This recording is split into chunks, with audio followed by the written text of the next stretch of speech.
கிறிஸ்து இயேசுவுக்குள் மிகவும் பிரியமான சகோதர சகோதரிகளே, இன்றைய தினம் நாம் ஜெபத்தை குறித்து சிந்திக்க இருக்கின்றோம்.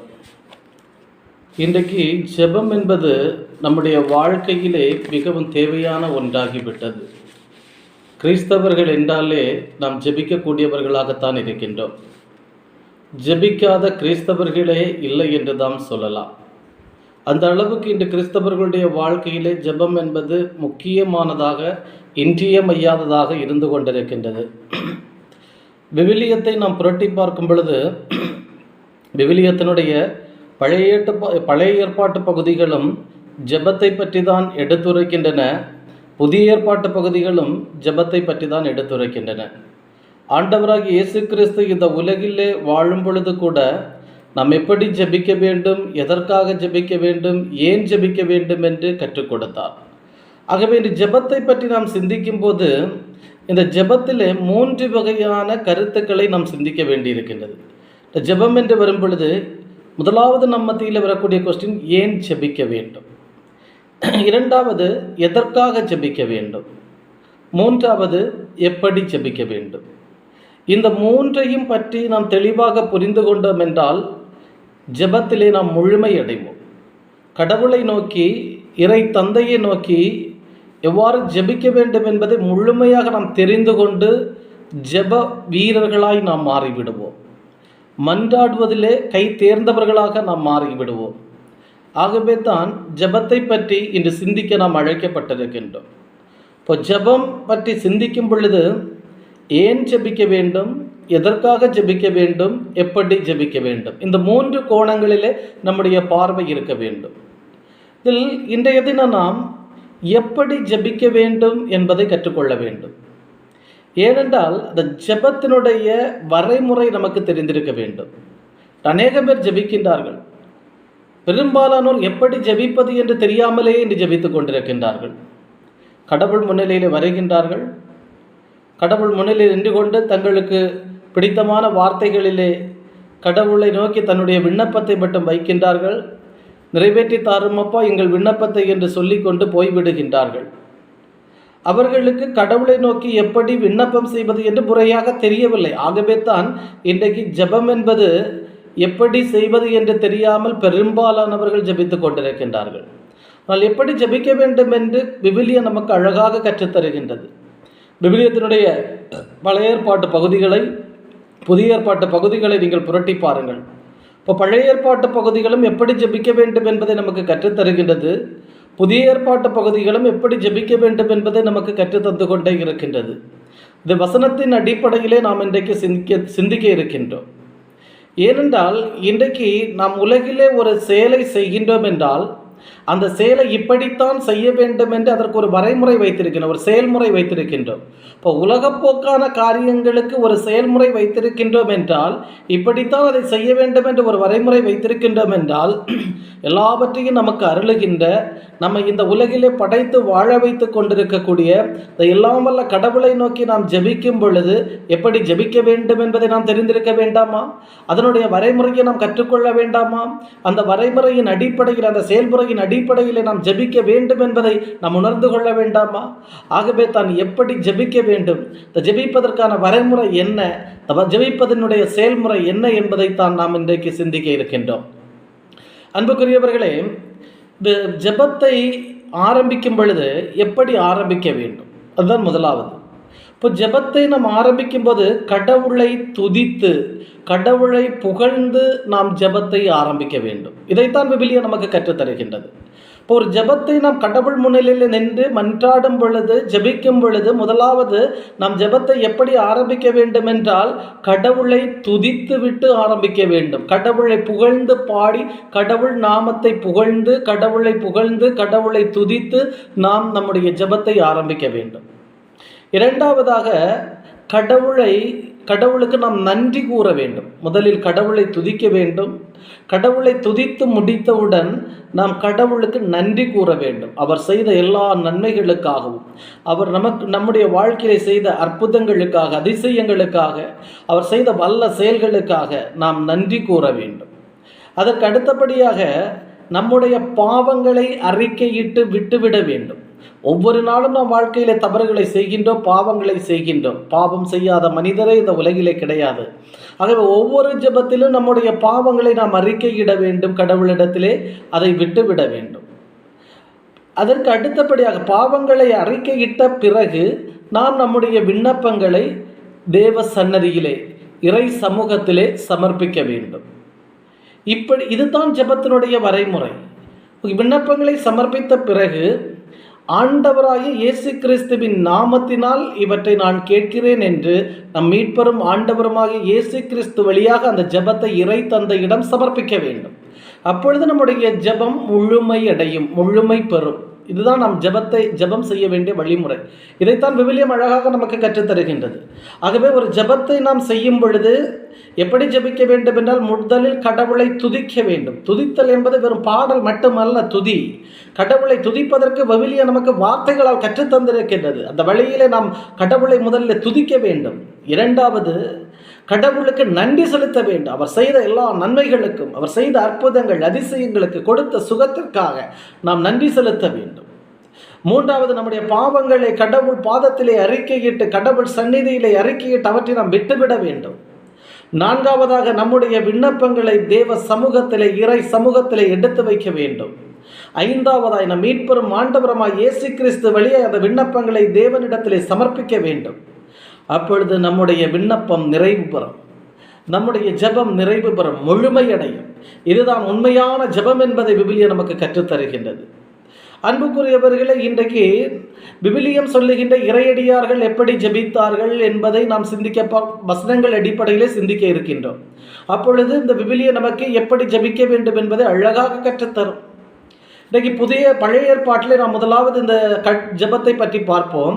இப்போ முதலாவது எல்லா ஜெபித்த பொழுது, அதாவது பழைய ஏற்பாட்டில் சொல்லப்படுகின்ற கடவுளுடைய அடியவர்கள் ஜெபிக்கும் பொழுது முதலில் கடவுளை துதித்து விட்டுதான் தன்னுடைய ஜெபத்தை ஆரம்பித்திருக்கின்றார்கள். அதற்கு எடுத்துக்காட்டாக தொடக்க நூல் 18ஆம் அதிகாரம் 25ஆம் வசனத்தை படித்து பாருங்கள். ஆதியாகமம் 18ஆம் அதிகாரம் 25ஆம் வசனத்தை படித்து பாருங்கள். அங்கே இவ்வாறு சொல்லப்படுகின்றது: தீயவனோடு நீதிமானையும் அழிப்பது உமக்கு ஏற்புடையதன்று, நீதிமானையும் தீயவனையும் சமமாக நடத்துவது உமக்கு உகந்ததன்று, அனைத்துலகிற்கும் நீதி வழங்குபவர் நீதியுடன் தீர்ப்பு வழங்க வேண்டாமோ என்றார். இங்கே ஆபிரகாம் கடவுளிடத்திலே மன்றாடுகின்றார். கடவுள் சோதோம் கொமோரா பட்டணத்தை அழிக்கப் போகின்றேன் என்று ஆபிரகாமுக்கு சொல்லுகின்றார். அந்த நேரத்திலே கடவுளோடு ஆபிரகாம் மன்றாடுகின்றார். அந்த நகரத்திலே, அந்த சோதோம் கொமோரா பட்டணத்திலே 50 நீதிமான்கள் இருந்தால் நீர் அந்த நகரத்தை அழிப்பீரோ என்று மன்றாடும் பொழுது, தீயவனோடு நீதிமானையும் அழிப்பது உமக்கு ஏற்புடையதன்று, நீதிமானையும் தீயவனையும் சமமாக நடத்துவது உமக்கு உகந்ததன்று, அனைத்துலகிற்கும் நீதி வழங்குபவர் நீதியுடன் தீர்ப்பு வழங்க வேண்டாமா என்றார். அப்படி என்றால் நீ நீதியுள்ள தேவன் என்று கடவுளை இந்த மன்றாட்டிலே ஆபிரகாம் துதிக்கின்றார். ஆகவே ஆபிரகாம் அந்த சோதோம் கொமோரா பட்டணத்துக்காக கடவுளிடத்திலே மன்றாடும் பொழுது முதலாவது எப்படி மன்றாட்டை ஆரம்பிக்கின்றார் என்றால், கடவுளை துதித்து ஆரம்பிக்கின்றார். எப்படி? நீ நீதியுள்ள தேவன், நீ நீதியுள்ள தேவன், நீதியை நடப்பிக்கக்கூடிய தேவன். ஆகவே தீயவர்களையும் நீதிமான்களையும் அழிப்பது உமக்கு நன்றன்று, நீ தீயவர்களோடு சேர்ந்து நீதிமான்களையும் அழிப்பது உமக்கு உகந்ததன்று. ஏனென்றால் நீர் நீதியுள்ள தேவன், நீதியை நிலைநாட்டக்கூடிய தேவன் என்று தேவனை துதித்து சோதோம் கொமோரா பட்டணத்திலுள்ள நீதிமான்களை, நேர்மையாளர்களை காப்பாற்றுவதற்காக அவர் இவ்வாறு ஜெபிக்கின்றார். ஆகவே இந்த ஜெபம் நமக்கு எதை எடுத்து காட்டுகின்றது என்றால், சோதோம் கொமோரா பட்டணத்துக்காக ஆபிரகாம் கடவுளிடத்திலே மன்றாடும் பொழுது கடவுளை துதித்து விட்டுதான் தன்னுடைய மன்றாட்டை கடவுள் முன்னிலையிலே வைக்கின்றார் என்பதைத்தான் இந்த வசனம் நமக்கு எடுத்து காட்டுகின்றது. அதற்கு அடுத்தபடியாக தொடக்க நூல் 32ஆம் அதிகாரம் 9ஆம் வசனத்தை எடுத்து பாருங்கள். தொடக்க நூல் 32ஆம் அதிகாரம் 9ஆம் வசனம் இவ்வாறு சொல்லுகின்றது: மேலும் யாக்கோபு தன் மூதாதை ஆபிரகாமின் கடவுளும் என் தந்தை ஈசாக்கின் கடவுளுமான ஆண்டவரே, நீர் என்னை நோக்கி உம் சொந்த நாட்டிற்கும் உன் உறவினரிடமும் திரும்பிப்போ, நான் உனக்கு நன்மை புரிவேன் என்று உரைத்தீர். ஆக இங்கே யாக்கோபு கடவுளிடத்திலே மன்றாடுகின்றார். தொடக்க நூல் 32ஆம் அதிகாரம் 9வது இறைவார்த்தை, ஆதியாகமம் 32ஆம் அதிகாரம் 9வது இறைவார்த்தை இவ்வாறு சொல்லுகின்றது: மேலும் யாக்கோபு என் மூதாதை ஆபிரகாமின் கடவுளும் என் தந்தை ஈசாக்கின் கடவுளுமான ஆண்டவரே என்று தன் மூதாதையருடைய கடவுள் என்று தன்னுடைய கடவுளை அவர் புகழ்கின்றார். ஆபிரகாமின் கடவுள், ஈசாக்கின் கடவுள் என்று தன் வணங்குகின்ற, தான் ஆராதிக்கின்ற, தான் வழிபடுகின்ற கடவுளை யாக்கோபு இந்த இடத்திலே துதிக்கின்றார், புகழ்கின்றார். ஆகவே இந்த வசனம் நமக்கு எதை சொல்லுகின்றது என்றால், நாம் கடவுளோடு ஜெபிக்க ஆரம்பிப்பதற்கு முன்னால் கடவுளை துதித்துவிட்டு ஆரம்பிக்க வேண்டும் என்பதைத்தான் இந்த வசனம் சொல்லுகிறது. நீங்கள் தொடக்க நூல் ஆதியாகமம் 32ஆம் அதிகாரம் 9 முதல் தொடர்ந்துள்ள வசனங்களை நீங்கள் படித்து பார்க்கும் பொழுது அங்கே யாக்கோபு ஆண்டவரை நோக்கி மன்றாடக்கூடிய அந்த நிகழ்வு அங்கே சுட்டி காட்டப்படுகின்றது. அவர் லாபானிடத்திலிருந்து திரும்ப தன்னுடைய சொந்த நாட்டிற்கு வரும் பொழுது தன்னுடைய சகோதரன் ஏசாவை பார்த்து பயப்படுகின்றார். ஆகவே ஏசாவினுடைய கையிலிருந்து தன்னை தப்புவிக்குமாறு கடவுளை நோக்கி யாக்கோபு மன்றாடுகின்றார். அந்த மன்றாட்டினுடைய தொடக்கத்தால் அந்த 9வது இறைவசனத்திலே ஆரம்பிக்கின்றது. அங்கே தான் அவர் இவ்வாறு ஆரம்பிக்கின்றார்: என் மூதாதை ஆபிரகாமின் கடவுளும் என் தந்தை ஈசாக்கின் கடவுளுமான ஆண்டவரே என்று ஆரம்பிக்கின்றார். அப்படி என்றால் நம் கடவுள் யார் என்பதை அவர் இந்த இடத்திலே சுட்டிக்காட்டி துதிக்கின்றார். என் மூதாதையருடைய கடவுள், அப்படி என்றால் என் தகப்பனார் வழிபட்ட கடவுள், என் தகப்பனார் வழிபட்ட கடவுள், அவ்வளவு தலைமுறைய மேன்மைக்குரிய கடவுள் என்று கடவுளை அந்த இடத்திலே அவர் துதிக்கின்றார், புகழ்கின்றார். கடவுளை புகழ்ந்து துதித்து மகிமைப்படுத்தி தன்னுடைய மன்றாட்டை, ஜெபத்தை அவ்விடத்திலே யாக்கோபு ஆரம்பிக்கின்றார். இப்படித்தான் நாம் இன்றைக்கு ஜெபித்துக் கொண்டிருக்கின்றோமா என்பதை யோசித்து பாருங்கள். விடுதலை பயணம் 32ஆம் அதிகாரம் 11ஆம் வசனத்தை எடுத்து பாருங்கள். அப்பொழுது மோசே தம் கடவுளாகி ஆண்டவர் முன் மன்றாடி, ஆண்டவரே, மிகுந்த ஆற்றலோடும் வலிமை மிகு கரத்தோடும் நீர்தாமே எகிப்து நாட்டிலிருந்து கொண்டு வந்த உம் மக்களுக்கு எதிராக உம் கோபம் மூழ்வது ஏன் என்று ஜெபிக்கின்றார். இங்கு விடுதலை பயண யாத்திரையாகமம் 32ஆம் அதிகாரம் 11ஆம் வசனத்தை பார்க்கும் பொழுது அங்கே மோசேயினுடைய ஜெபம் குறிக்கப்பட்டிருக்கின்றது. இஸ்ரேல் மக்கள் ஆண்டவருக்கு எதிராக பாவம் செய்யும் பொழுது கடவுளுடைய கோபம் இஸ்ரேல் மக்களுக்கு எதிராக திரும்புகின்றது. அந்த நேரத்திலே அந்த கடவுளுடைய கோபத்திலிருந்து இஸ்ரேல் மக்களை காப்பாற்றுவதற்காக மோசே ஜெபிக்கின்றார். அவர் தன்னுடைய ஜெபத்தை எப்படி ஆரம்பிக்கின்றார்? அப்போது மோசே தம் கடவுளாகி ஆண்டவர் முன் மன்றாடி, ஆண்டவரே, மிகுந்த ஆற்றலோடும் வலிமை மிகு கரத்தோடும் நீர்தாமே எகிப்து நாட்டிலிருந்து கொண்டு வந்த உம் மக்களுக்கு எதிராக உம் கோபம் மூழ்வது ஏன் என்று ஜெபிக்கின்றார். ஆக இங்கே கடவுளை அவர் எவ்வாறு புகழ்கின்றார் என்றால், மிகுந்த ஆற்றலும் வலிமை மிகுந்த கரமும் கொண்ட தேவன் என்று கடவுளை மோசே இந்த இடத்திலே புகழ்ந்து தன்னுடைய மன்றாட்டை ஆரம்பிக்கின்றார். இப்போ மிகுந்த ஆற்றல் மிக்கவர் நம்முடைய கடவுள், வலிமை மிகு கரம் மிக்கவர் நம்முடைய கடவுள். அவருடைய கரங்களினால் எதையும் செய்ய முடியும், அவருடைய ஆற்றலினால் எதையும் செய்ய முடியும். ஆகவே மிகுந்த ஆற்றலோடும் வலிமை மிகு கரத்தோடும் இந்த மக்களை நீர் அடிமைத்தனத்திலிருந்து மீட்டு கொண்டு வந்திருக்கின்றீர். ஆகவே நீர் மிகுந்த ஆற்றலுடையவர், உம்முடைய கரங்கள் வலிமை மிக்க கரங்கள், அப்படிப்பட்ட தேவன் நீர் இவர்கள் மீது கோபம் கொள்ளலாமா என்று மோசே ஆண்டவரை துதித்து ஆண்டவரை புகழ்ந்து தன்னுடைய ஜெபத்தை ஆரம்பிக்கின்றார். இது நாம் ஜெபிக்கும் போது எப்படி ஜெபத்தை ஆரம்பிக்கின்றோம் யோசித்து பாருங்கள். அதற்கு அடுத்தபடியாக 2 சாமுவேல் 7ஆம் அதிகாரம் 22ஆம் வசனத்தை படித்து பாருங்கள். 2 சாமுவேல் 7ஆம் அதிகாரம் 22ஆம் வசனத்தை படித்து பாருங்கள். அங்கே சொல்லுகின்றது: ஆகவே என் தலைவராம் ஆண்டவரே, எங்கள் காதுகளால் கேட்ட அனைத்தின்படி நீர் மகத்தானவர், உம்மை போன்று வேறு எவரும் இல்லர், உம்மை தவிர வேறு கடவுள் இல்லை அப்படின்னு இங்க தாவீது ஜெபிக்கின்றார். தாவீது அரசர் ஜெபிக்கின்றார். அதாவது 2 சாமுவேல் 7ஆம் அதிகாரத்தை நீங்கள் படித்து பாருங்கள். அங்கே என்ன சொல்லப்படுகின்றது? தாவீது அரசர் ஆண்டவருக்கு ஒரு கோவிலை கட்டுவதற்கு விரும்புகின்றார். அப்பொழுது ஆண்டவர் நாத்தான் இறைவாக்கினரை அனுப்பி தாவீதோடு சொல்லுகின்றார், நீ என் பெயருக்கு கோவில் கட்ட வேண்டாம், ஏனென்றால் நீ ஒரு போர் வீரன், யுத்த மனிதன், குற்றமற்ற அநேகருடைய இரத்தத்தை நீ போரிலே சிந்தி இருக்கின்றாய். ஆகவே நீ எனக்கு கோயிலை கட்ட வேண்டாம், உன்னுடைய மகன் எனக்கு கோயிலை கட்டுவான், ஆனால் நான் உனக்கு ஒரு வீட்டை கட்டித் தருவேன் என்று கடவுள் அவனுக்கு ஒரு வாக்குறுதி கொடுக்கின்றான். அந்த வாக்குறுதியை அவன் கேட்டவுடன் தாவீது ஆண்டவரை நோக்கி ஜெபிக்க ஜெபிக்க ஆரம்பிக்கின்றார். அந்த ஜெபத்தினுடைய ஒரு பகுதியைத்தான் 2 சாமுவேல் 7ஆம் அதிகாரம் 22ஆம் இறைவார்த்தை இவ்வாறு சொல்லுகின்றது.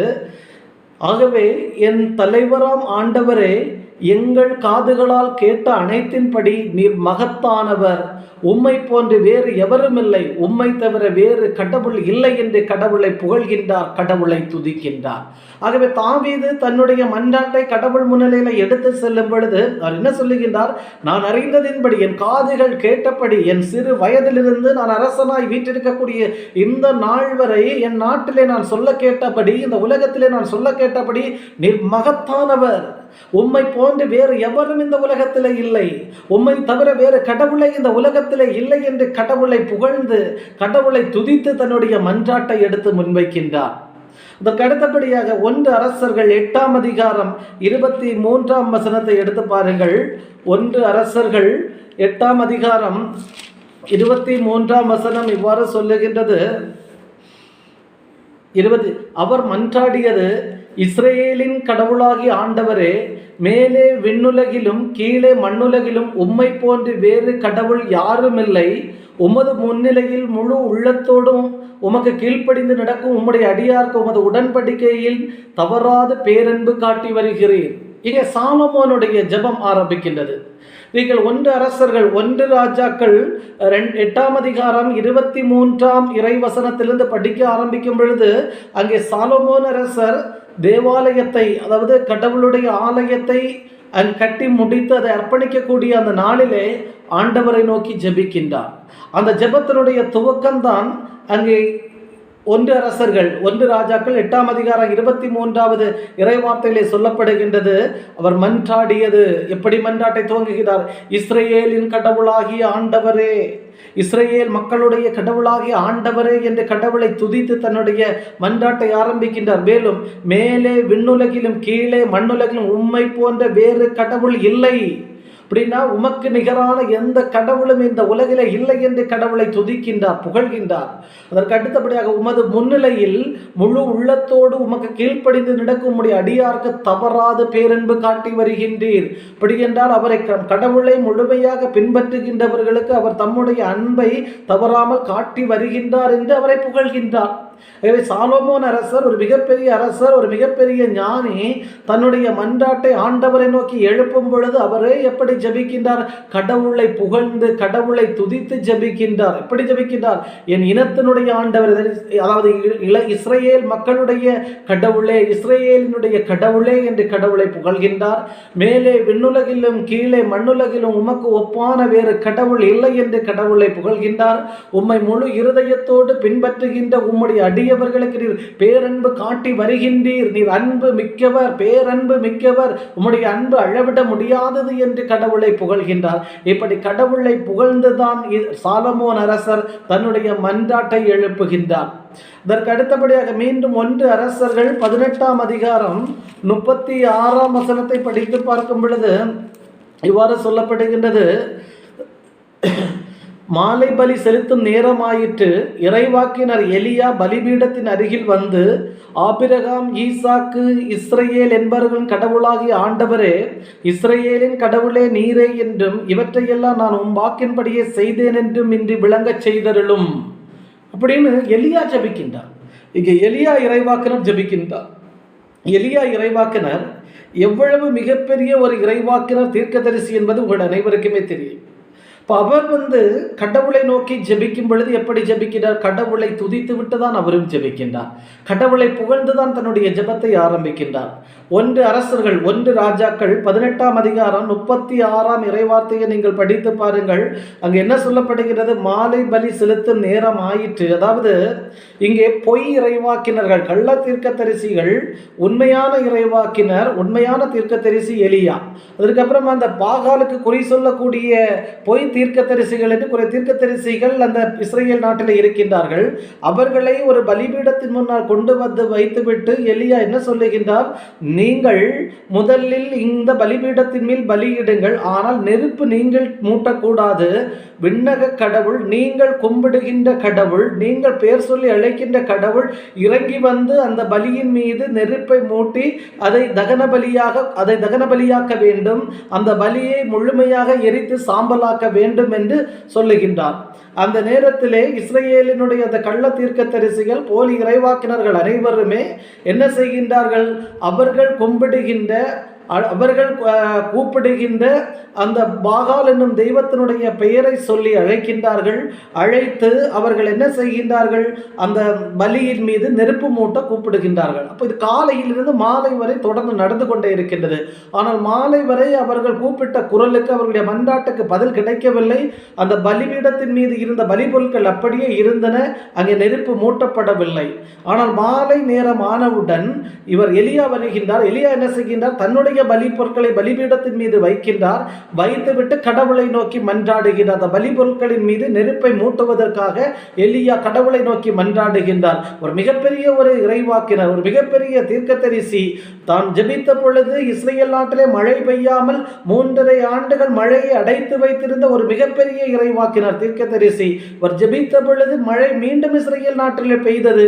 கடவுள் அவருடைய வெண்டாட்டுக்கு செவி சாய்த்தார். அப்பேற்பட்ட ஒரு தீர்க்கதரிசி, ஒரு இறைவாக்கினர் எப்படி ஜெபிக்கின்றார் என்றால், இறைவாக்கினர் எலியா பலிபீடத்தின் அருகில் வந்து, ஆபிரகாம், ஈசாக்கு, யாக்கோபு, அதாவது இஸ்ரேல் என்பவர்களின் கடவுளாகி ஆண்டவரே, ஆபிரகாம், ஈசாக்கு, இஸ்ரேல் என்பவர்களின் கடவுளாகி ஆண்டவரை என்று தான் கூப்பிடுகின்ற, தான் வழிபடுகின்ற கடவுளை புகழ்ந்து கூப்பிடுகின்றார்.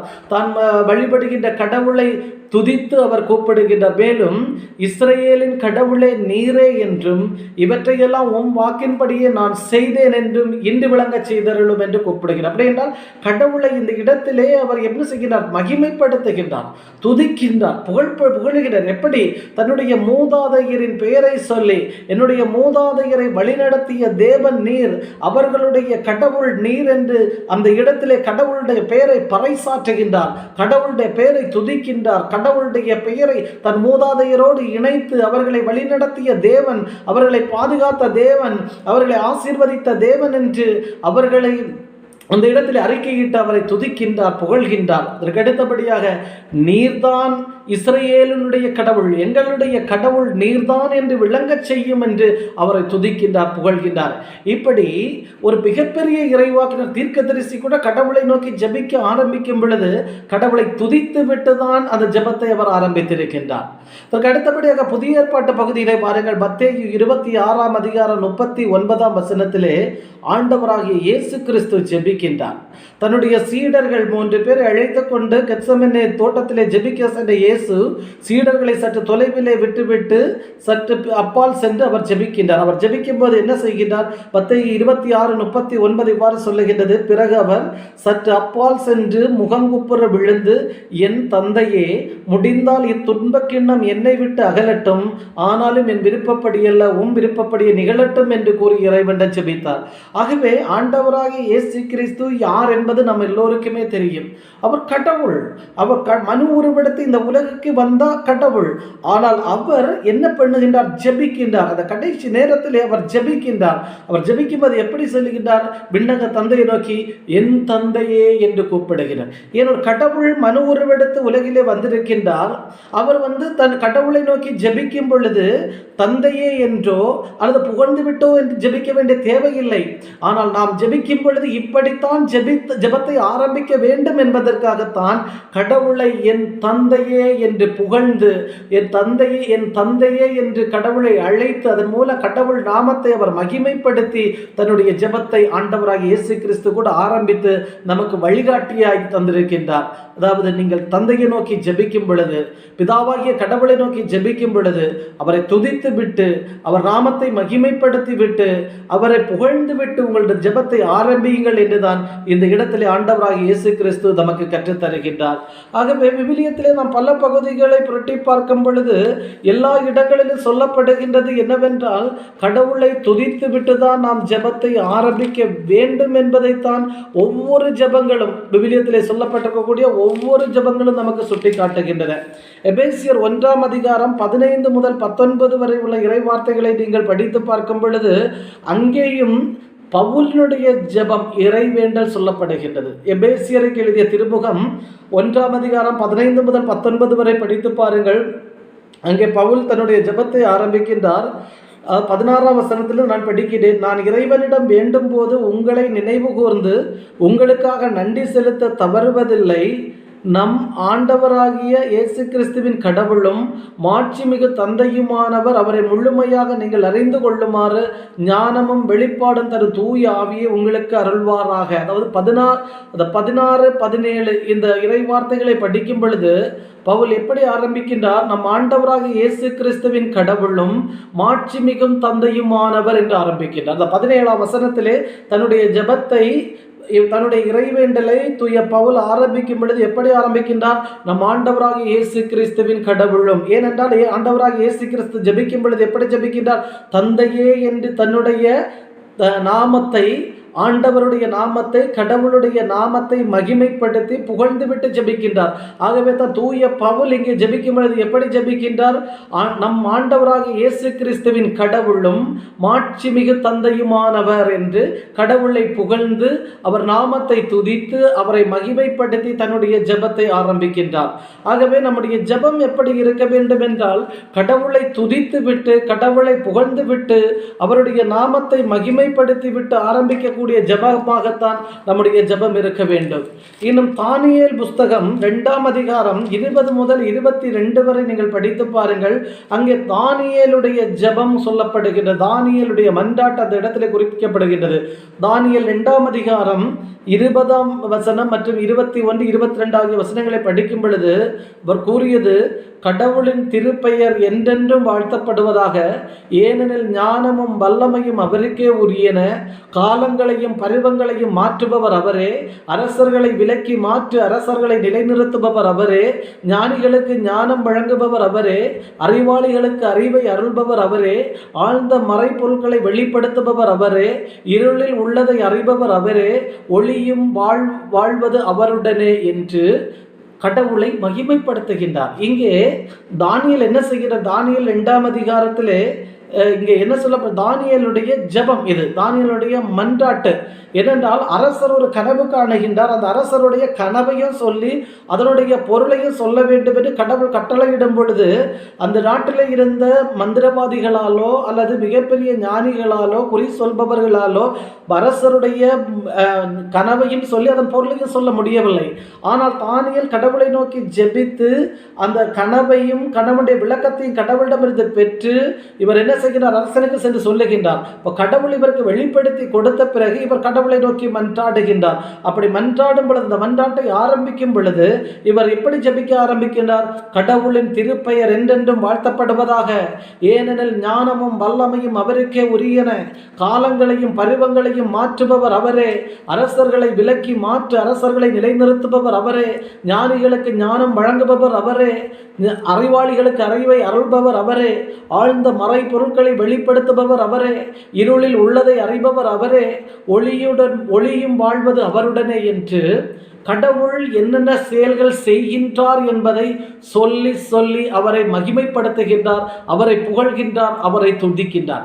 இப்படித்தான் நாம் ஜெபத்தை ஆரம்பிக்க வேண்டும். இந்த தானியேல் எந்த அளவுக்கு கடவுள் செய்த செயல்களை, கடவுள் செய்து கொண்டிருக்கக்கூடிய செயல்களை சொல்லி அவருடைய நாமத்தை மகிமைப்படுத்தி அவரை புகழ்ந்து துதித்து ஜெபத்தை ஆரம்பித்தாரோ, இதை போலத்தான் நாம் ஜெபிக்க ஆரம்பிக்கும் பொழுது ஜெபத்தை ஆரம்பிக்க வேண்டும் என்பதை இந்த நேரத்திலே நீங்கள் புரிந்து கொள்ளுங்கள். உங்களுடைய ஜெபத்தை இந்த மாதிரி நீங்கள் மாற்றிக்கொள்ளுங்கள். அப்பொழுதுதான் கடவுள் உங்கள் ஜெபத்தை கேட்க ஆரம்பிப்பார். ஏனென்றால் நம்முடைய கடவுளுக்கு ஒரு பெயர் உண்டு. அவர் துதிகளின் மத்தியில் வாசம் செய்யக்கூடிய தேவன், மகிமையின் பிரகாரத்திலே வாசம் செய்யக்கூடிய தேவன். ஆகவே நீங்க எந்த அளவுக்கு கடவுளை துதிக்கின்றீர்களோ அந்த அளவுக்கு கடவுள் உங்கள் மத்தியில் இறங்கி வருவார், உங்களோடு நெருங்கி வருவார். அப்படி கடவுளை நீங்கள் துதித்து அவரை உங்களிடத்தில் நெருங்கி வர வைக்கும் பொழுது நீங்கள் எடுத்து வைக்கக்கூடிய விண்ணப்பங்களை, நீங்கள் ஏறெடுக்கக்கூடிய மன்றாட்டுக்களை கடவுள் செவி கொடுத்து கேட்க ஆரம்பிப்பார் என்பதை நீங்கள் புரிந்து கொள்ள வேண்டும். ஆகவே தான் விவிலியத்திலே சொல்லப்பட்ட அந்த இறையடியார்கள் அனைவருமே ஜெபிக்கும் பொழுது கடவுளை துதித்து விட்டு, கடவுளை புகழ்ந்து விட்டு, அவரை மகிமைப்படுத்தி விட்டு தங்களுடைய மன்றாட்டை ஆரம்பித்தார்கள் என்பதை புரிந்து கொள்ள வேண்டும். ஆகவே நீங்களும் இனி முதற்கொண்டு ஜெபிக்க ஆரம்பிக்கும் பொழுது முதலில் கடவுளை துதியுங்கள், கடவுளை போற்றுங்கள், அவரை புகழுங்கள், அவர் நாமத்தை மகிமைப்படுத்துங்கள். அப்படி ஆரம்பிங்கள் உங்களது ஜெபத்தை. நிச்சயம் கடவுள் உங்கள் ஜெபத்தை கேட்பார். அதற்கு அடுத்தபடியாக கடவுளை துதித்த உடன் நம்முடைய ஜெபம் முடிந்து போகவில்லை. நீங்கள் கடவுளை துதித்த உடனடியாக சென்று விண்ணப்பங்களை கடவுள் முன்னால் வைக்கக்கூடாது. அதற்கு அடுத்து கடவுளுக்கு நீங்கள் நன்றி செலுத்த வேண்டும். எத்தகைய மன வேதனையில் இருந்தாலும் நீங்கள் கடவுளுக்கு நன்றி செலுத்த வேண்டும். கடவுளுக்கு முதலில் கடவுளை துதிக்க வேண்டும். சில நேரங்களில் நீங்கள் மிகுந்த மனவேதனையிலே இருந்து கொண்டு ஜெபிக்க ஆரம்பிப்பீர்கள். அந்த நேரத்தில் விண்ணப்பங்களை அழுகையோடு நீங்கள் கடவுள் முன்னால் வைக்கதான் முயல்வீர்களை ஒழிய இந்த நடைமுறையை, இந்த வரமுறையை நீங்கள் பின்பற்ற முன்வர மாட்டீர்கள். ஆகவே தான் அந்த கண்ணீரோடு ஜெபிக்கக்கூடிய ஜெபங்களுக்கு இன்று வரை பதில் இல்லாமல் இருக்கின்றது என்பதை நீங்கள் புரிந்து கொள்ள வேண்டும். ஆகவே எத்தகைய ஒரு வேதனையின் மத்தியிலே நாம் இருந்தாலும், கண்ணீரோடு இருந்தாலும், நாம் ஜெபிக்க ஆரம்பிக்கும் பொழுது கண்ணீரோடு கடவுளை துதியுங்கள், கண்ணீரோடு கடவுளை மகிமைப்படுத்துங்கள், கண்ணீரோடு கடவுளை போற்றுங்கள். அதற்கு அடுத்தபடியாக கண்ணீரோடு கடவுளுக்கு நன்றி செலுத்துங்கள். கடவுளுக்கு கண்ணீரோடு நன்றி செலுத்துங்கள். உங்கள் கண்ணீரை காண்கின்ற தேவன், நீங்கள் கண்ணீரோடு கடவுளை புகழ்வதை, கண்ணீரோடு கடவுளை துதிப்பதை காண்கின்ற தேவன் உங்கள் மத்தியில் இறங்கி வந்து உடனே உங்கள் ஜெபத்துக்கு பதில் கொடுப்பார் என்பதில் எந்த சந்தேகமும் இல்லை. ஆகவே நீங்கள் கடவுளை துதித்தவுடன் இரண்டாவது செய்ய வேண்டும், கடவுளுக்கு நன்றி சொல்ல வேண்டும். நீங்கள் கடவுளுக்கு நன்றி கூற வேண்டும். கடவுள் செய்த ஒவ்வொரு செயல்களுக்காகவும் நீங்கள் நன்றி சொல்ல வேண்டும், கடவுளை நீங்கள் துதிக்க வேண்டும் என்பதை புரிந்து கொள்ள வேண்டும். இன்னைக்கு எஸ்ரா புத்தகத்தை எடுத்துக்கொள்ளுங்கள். எஸ்ரா புத்தகத்திலே 3ஆம் அதிகாரம் 11வது இறைவார்த்தை இவ்வாறு சொல்லுகின்றது: அவர்கள் ஆண்டவரை புகழ்ந்து நன்றி கூறி, அவர் நல்லவர், ஏனெனில் அவர் இரக்கம் இஸ்ரவேல் மீது என்றென்றும் உள்ளது என்று பாடினர். ஆண்டவரின் இல்லம் அடித்தளம் இடப்பட்டதை குறித்து எல்லா மக்களும் ஆண்டவரை புகழ்ந்து ஆரவாரம் செய்தனர். இங்கே என்னவென்றால், அடிமைத்தனத்திலிருந்து இஸ்ரேல் மக்கள் அடிமைத்தனத்திலிருந்து மீண்டு திரும்ப இஸ்ரேல் நாட்டுக்கு வருகின்றார்கள். அங்கு வரும் பொழுது எஸ்ரா தலைமையிலே ஒரு பிரிவினர் இஸ்ரேல் நாட்டுக்கு வருகின்றார்கள். அவர்கள் வரும் பொழுது இங்கே தேவாலயம் இடிக்கப்பட்டு பாழடைந்து கிடக்கின்றது. ஆகவே அந்த தேவாலயத்தை புதுப்பித்து கட்டுவதற்காக அவர்கள் திட்டம் தீட்டி நடைமுறைப்படுத்துகின்றார்கள். இப்படி நடைமுறைப்படுத்தி அந்த தேவாலயத்தை கட்டுவதற்காக, திரும்ப கட்டுவதற்காக அவர்கள் அடிக்கல்லை போடுகின்றார்கள், அடித்தளத்தை போடுகின்றார்கள். அப்படி அடித்தளத்தை போடும் பொழுது ஆண்டவரை நோக்கி ஜெபிக்கின்றார்கள்.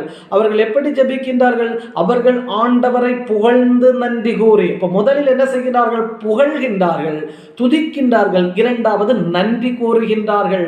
அவர் எங்களை அடிமைத்தனத்தில் இந்த நாட்டுக்குள்ளே அவர் கொண்டு வந்தமைக்காக நன்றி கூறுகின்றார்கள்.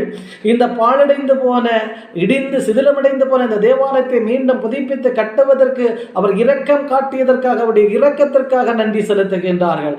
ஆகவே முதலில் புகழ்கின்றார்கள், துதிக்கின்றார்கள், இரண்டாவது நன்றி செலுத்துகின்றார்கள்.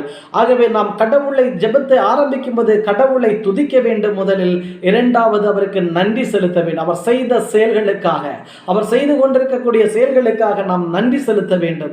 நன்றி செலுத்தி நாம் ஜெபத்தை தொடர வேண்டும். திருப்பாடல் 7:17 படித்து பாருங்கள், சங்கீதம் 7:17 படித்து பாருங்கள்.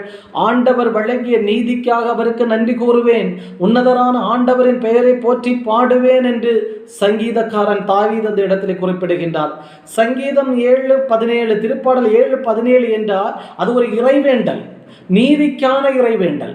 நீங்கள் அந்த வசனங்களை தெளிவாக முதலிலிருந்து இறுதி வரை படித்து பாருங்கள்.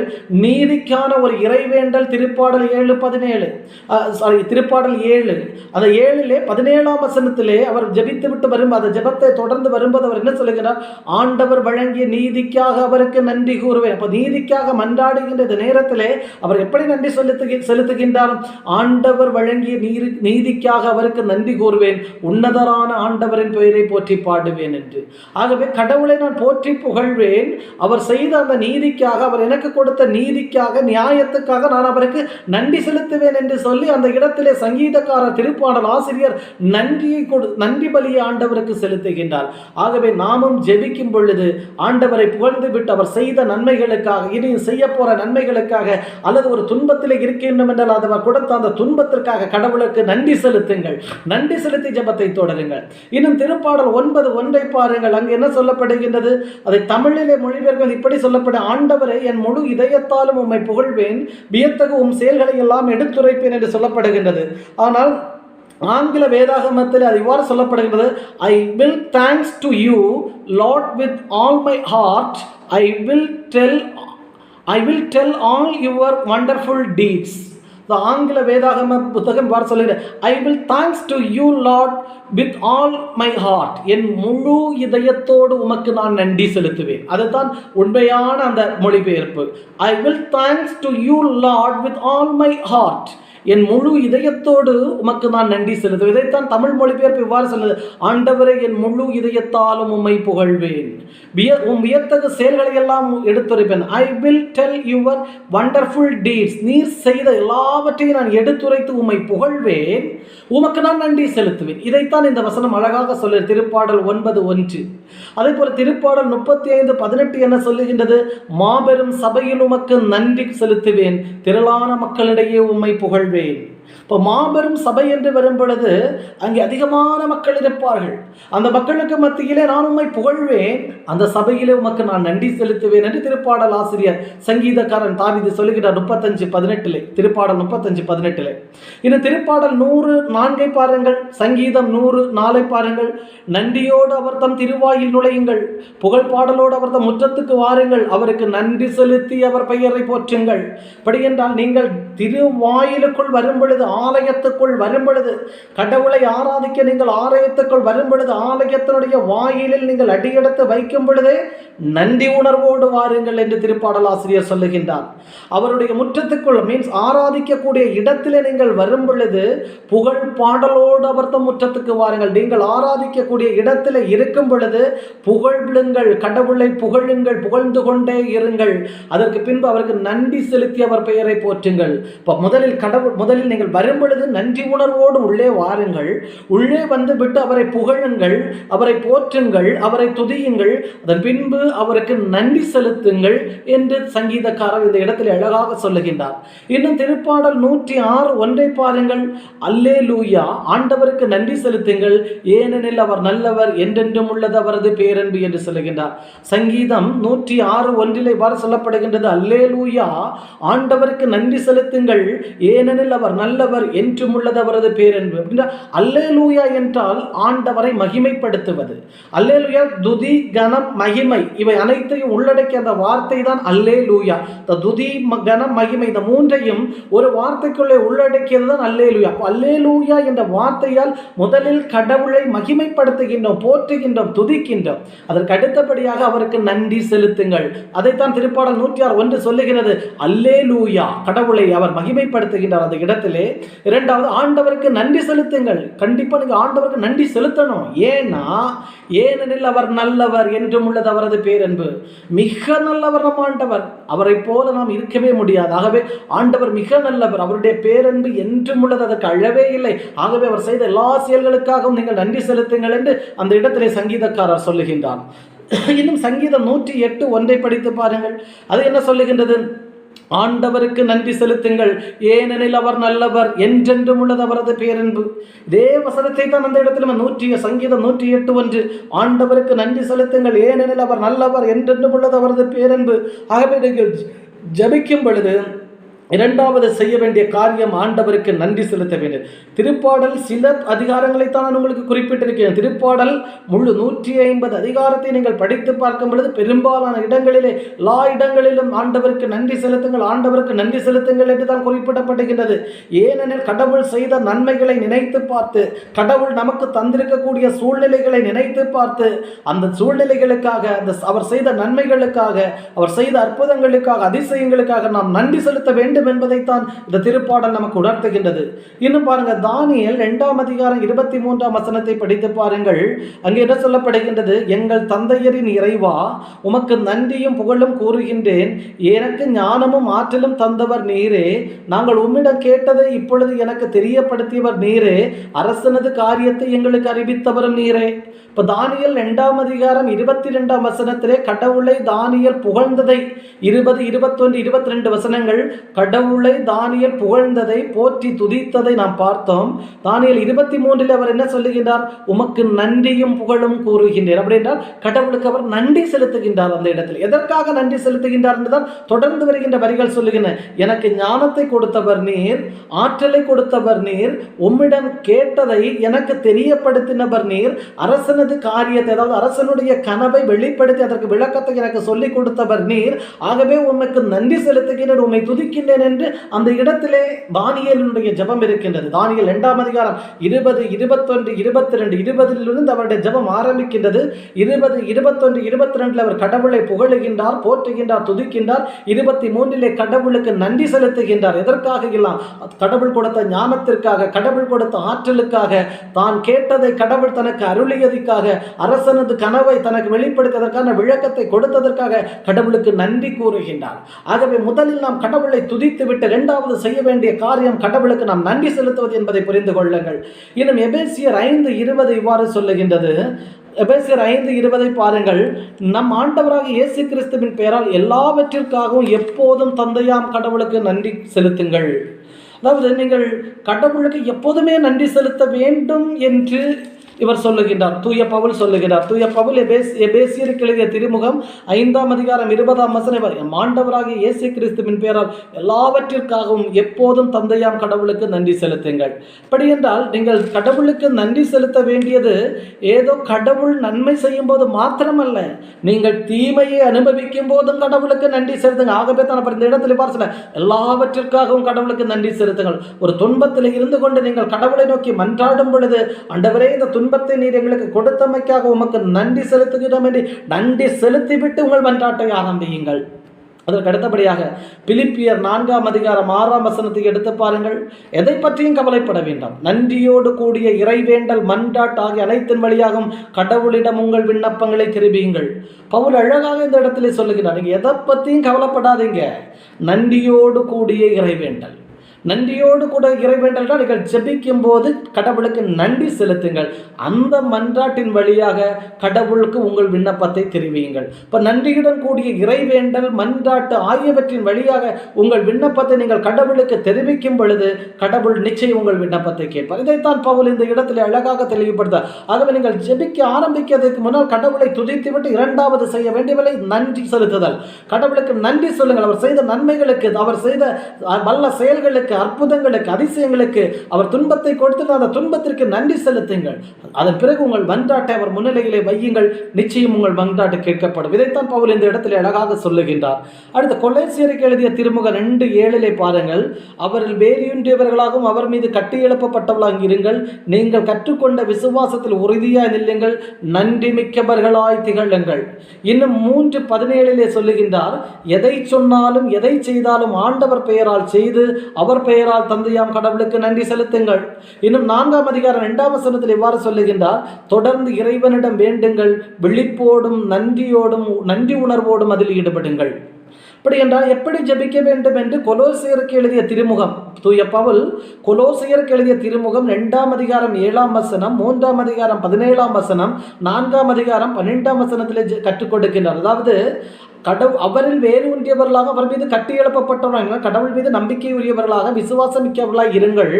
நீங்கள் கற்றுக்கொண்ட விசுவாசத்தில் உறுதியாக இருங்கள், நன்றி மிக்கவர்களாக இருங்கள். அதுதான் ரொம்ப முக்கியம். நீங்கள் விசுவாசத்தில் உறுதியாக இருக்கும் பொழுது, நீங்கள் விசுவாசத்தோடு கடவுளை நோக்கி ஜெபிக்கும் பொழுது நன்றி மிக்கவர்களாக இருங்கள். அப்படி என்றால் கடவுளுக்கு நீங்கள் நன்றி சொல்லுங்கள். அடுத்து 3:17 கொலோசியர் 3:17 என்ன சொல்கிறார்? எதை சொன்னாலும் எதை செய்தாலும் ஆண்டவர் பெயரால் செய்து அவர் பெயரால் தந்தை தந்தையாம் கடவுளுக்கு நன்றி செலுத்துங்கள். ஆண்டவராக இயேசு கிறிஸ்துவின் பெயரால் நீங்கள் ஒரு செயலை செய்யுங்கள். நீங்கள் ஜெபிக்கும் போது ஆண்டவராக இயேசு கிறிஸ்துவின் பெயரால் ஜெபியுங்கள். அதே நேரத்தில் ஆண்டவராக இயேசு கிறிஸ்துவின் பெயரால் கடவுளுக்கு நன்றி செலுத்துங்கள். இப்போ நீங்கள் ஜெபிக்கும் எதை செய்தாலும் எதை சொன்னாலும் ஆண்டவராக இயேசு கிறிஸ்துவின் பெயரால் நன்றி செலுத்துங்கள். ஆண்டவராக இயேசு கிறிஸ்துவின் பெயரால் நன்றி சொல்லுங்கள். ஆண்டவராக இயேசு கிறிஸ்துவின் பெயரால் மன்றாடுங்கள். அப்பொழுது உங்கள் கடவுள் உங்கள் விண்ணப்பத்தை கேட்பார் என்று தூய பவுல் இந்த இடத்தில் கற்றுத்தருகின்றார். இது 4:2 கொலோசியர் 4:2 பாருங்கள். தொடர்ந்து இறைவனிடம் வேண்டுங்கள். நீங்கள் தொடர்ந்து கடவுள்கிட்ட கேட்டுக்கிட்டே இருங்க, ஜெபித்துக்கிட்டே இருங்க. விழிப்போடும் நன்றி உணர்வோடும் அதில் ஈடுபடுங்க. அப்போ நீங்கள் ஜெபம் மட்டும் பண்ணால் போதாது, நன்றி உணர்வு இருக்கணும். அந்த ஜெபத்தில் நன்றி உணர்வு இருக்கணும். இப்போ ஜெபத்தில் நாம் எப்படி நன்றி உணர்வை காட்ட முடியும்? கடவுள் செய்த ஒவ்வொரு செயல்களை சுட்டி காட்டி அதற்கு நாம் கடவுளுக்கு நன்றி செலுத்தும் பொழுதுதான் அந்த இடத்திலே நாம் கடவுளுக்கு நன்றி உள்ளவர்களாய் இருப்போம். கடவுளுக்கு நன்றி உள்ளவர்களாய் மாறும் பொழுதுதான் கடவுள் நம் வாழ்க்கையிலே அதிகமாக நெருங்கி வந்து நமக்கு வேண்டியவைகளை தந்து நம்மை ஆசீர்வதிப்பார் என்பதை நீங்கள் புரிந்து கொள்ள வேண்டும். இன்னும் பாருங்க, 1 தெசலோனிக்கர் 5:18 சொல்லுங்க, எல்லா சூழ்நிலையிலும் நன்றி கூறுங்கள், உங்களுக்கு கிறிஸ்து வழியாய் கடவுள் வெளிப்படுத்திய திருவுளம் இதுவே. அப்படின்னா எந்த நிலையில் நீங்கள் இருந்தாலும் கடவுளுக்கு நன்றி சொல்லுங்க. ஆண்டவராக இயேசு கிறிஸ்து வழியாக கடவுள் உங்களுக்கு வெளிப்படுத்திய கடவுளுடைய சித்தம், கடவுளுடைய திருவுளம் இதுதான் அப்படின்னு தூய பவுல் அழகாக சொல்லு. அப்படின்னா நீ இன்பத்தில் இருந்தாலும் கடவுளுக்கு நன்றி சொல்லு, துன்பத்தில் இருந்தாலும் கடவுளுக்கு நன்றி சொல்லு, நன்மையை பெற்றுக்கொண்டாலும் கடவுளுக்கு நன்றி சொல், தீமையை துன்பத்தை பெற்றுக்கொண்டாலும் நீ கடவுளுக்கு நன்றி சொல். எந்த சூழ்நிலையில் இருந்தாலும் ஜெபிக்கும் போது கடவுளுக்கு நன்றி செலுத்து. இதைத்தான் ஆண்டவராக இயேசு கிறிஸ்து வழியாக தந்தை கடவுள் தன்னுடைய சித்தத்தை நமக்கு வெளிப்படுத்தி இருக்கின்றார் என்று பவுல் இந்த இடத்தில் அழகாக சொல்லுகின்றார். இன்னும் எபிரேயர் 12:28 முதல் 29 வரை படித்து பாருங்கள். ஆதலின் அசைக்க முடியாத அரசை பெற்றுக்கொண்ட நாம் நன்றியுள்ளவர்களாயிருப்போம். நன்றியுணர்வோடும் இறைப்பற்றோடும் அச்சத்தோடும் கடவுளுக்கு உகந்த முறையில் அவருக்கு வழிபாடு செய்வோம். ஏனெனில் ஆண்டவர் அழிக்கும் நெருப்பு போன்றவர். அப்போ இந்த இடத்த பவுல் என்ன சொல்லுகின்றார் என்றால், எபிரேயர் 12:28 அசைக்க முடியாத அரசை பெற்றுக்கொண்ட நாம் நன்றியுள்ளவர்களாய் இருப்போம். நன்றி உணர்வோடும் இறைப்பற்றோடும் அச்சத்தோடும் கடவுளுக்கு உகந்த முறையில் அவருக்கு வழிபாடு செய்வோம். அப்படி என்றால் நீங்கள் கடவுளை ஆராதிக்கும் போது, கடவுளை நோக்கி ஜெபிக்கும் பொழுது நன்றி உணர்வோடு ஜெபிக்க வேண்டும், நன்றியோடு ஜெபிக்க வேண்டும். அப்போ நீங்கள் கடவுளுக்கு நன்றி செலுத்திவிட்டு தான் உங்கள் விண்ணப்பத்தை கடவுள் முன்னால் வைக்க வேண்டும் என்பதை அழகாக இந்த எபிரேயருக்கு எழுதிய திருமுகம் 12:28 பவுல் நமக்கு உணர்த்துகின்றார். இன்னும் எபிரேயர் 13:15-16 படித்து பாருங்கள். ஆகவே அவர் வழியாக எப்போது நாம் கடவுளுக்கு புகழ்ச்சி பலியை செலுத்துவோமாக, அவருடைய பெயரை அறிக்கையிடுவதன் வழியாக நம் உதடுகள் செலுத்தும் காணிக்கையை புகழ்ச்சி பலியாகும். நன்மை செய்யவும் பகிர்ந்து வாழவும் மறவாதீர்கள், இவ்வகை பலிகளே கடவுளுக்கு உகந்தவை. ஆக கடவுளுக்கு உகந்த பலிகள் எவை என்பதை பவுல் இந்த இடத்திலே அழகாக பட்டியலிட்டிருக்கின்றார். அவர் சொல்லுவது முதலில் அவர் வழியாக எப்போது நாம் கடவுளுக்கு புகழ்ச்சி பலியை செலுத்துவோமாக. இப்போ முதலாவது நீ செலுத்த வேண்டியது புகழ்ச்சி பலி. அப்படி என்றால் கடவுளை துதிப்பது, கடவுளை புகழ்வது, கடவுளை போற்றுவது. இரண்டாவது, அவருடைய பெயரை அறிக்கையிடுவதன் வழியாக நம் உதடுகள் செலுத்தும் காணிக்கையை இப்புகழ்ச்சி பலியாகும். அப்படி என்றால் கடவுளுக்கு நாம் செலுத்துகின்ற காணிக்கை தான் இப்புகழ்ச்சி பலி. இரண்டாவது, நன்மை செய்யவும் பகிர்ந்து வாழவும் மறவாதீர்கள். அப்படி என்றால் நன்றி உணர்வுள்ளவர்களாயிருங்கள். நீங்கள் நன்றி செலுத்துங்கள். நன்மை பெற்றவர்கள் என்றால் நீங்கள் நன்மை செய்கிறவர்களாக இருக்கின்றீர்கள் என்றால், நன்மை பெற்றவர்கள் என்றால் நன்றி செலுத்துங்கள். இதை தான் கடவுளுக்கு உகந்த பலிகள். ஆகவே கடவுளை புகழுங்கள், அது கடவுளுக்கு ஏற்ற புகழ்ச்சி பலி. நீ செலுத்துகின்ற காணிக்கை அல்ல கடவுளுக்கு ஏற்றது, கடவுளுக்கு நீ செலுத்துகின்ற புகழ்ச்சி தான் கடவுளுக்கு ஏற்ற புகழ்ச்சி பலி என்பதை உணர்ந்து கொள்ளுங்கள். ஆகவே தான் கடவுளை முதலில் போற்றுங்கள், துதியுங்கள். இரண்டாவது, கடவுளுக்கு நன்றி செலுத்துங்கள். புகழ்ச்சி பலியை கடவுள் ஏற்றுக்கொள்கின்றார், நன்றி பலியை கடவுள் ஏற்றுக்கொள்கின்றார். புகழ்ச்சி பலியும் நன்றி பலியும் கடவுளுக்கு ஏற்புடைய பலிகள். இதன் மூலத்தான் கடவுள் நம்மையும் அவருக்கு ஏற்புடையவர்களாய் மாற்றுகின்றார். ஆகவே எப்பொழுது ஜெபத்தை ஆரம்பித்தாலும் கடவுளை போற்றி துதித்து விட்டு நன்றி செலுத்தி கடவுளை நோக்கி ஜெபத்தை ஆரம்பிங்கள். கடவுள் நிச்சயம் உங்கள் ஜெபத்தை கேட்பார் என்பதில் எந்த ஐயமும் இல்லை.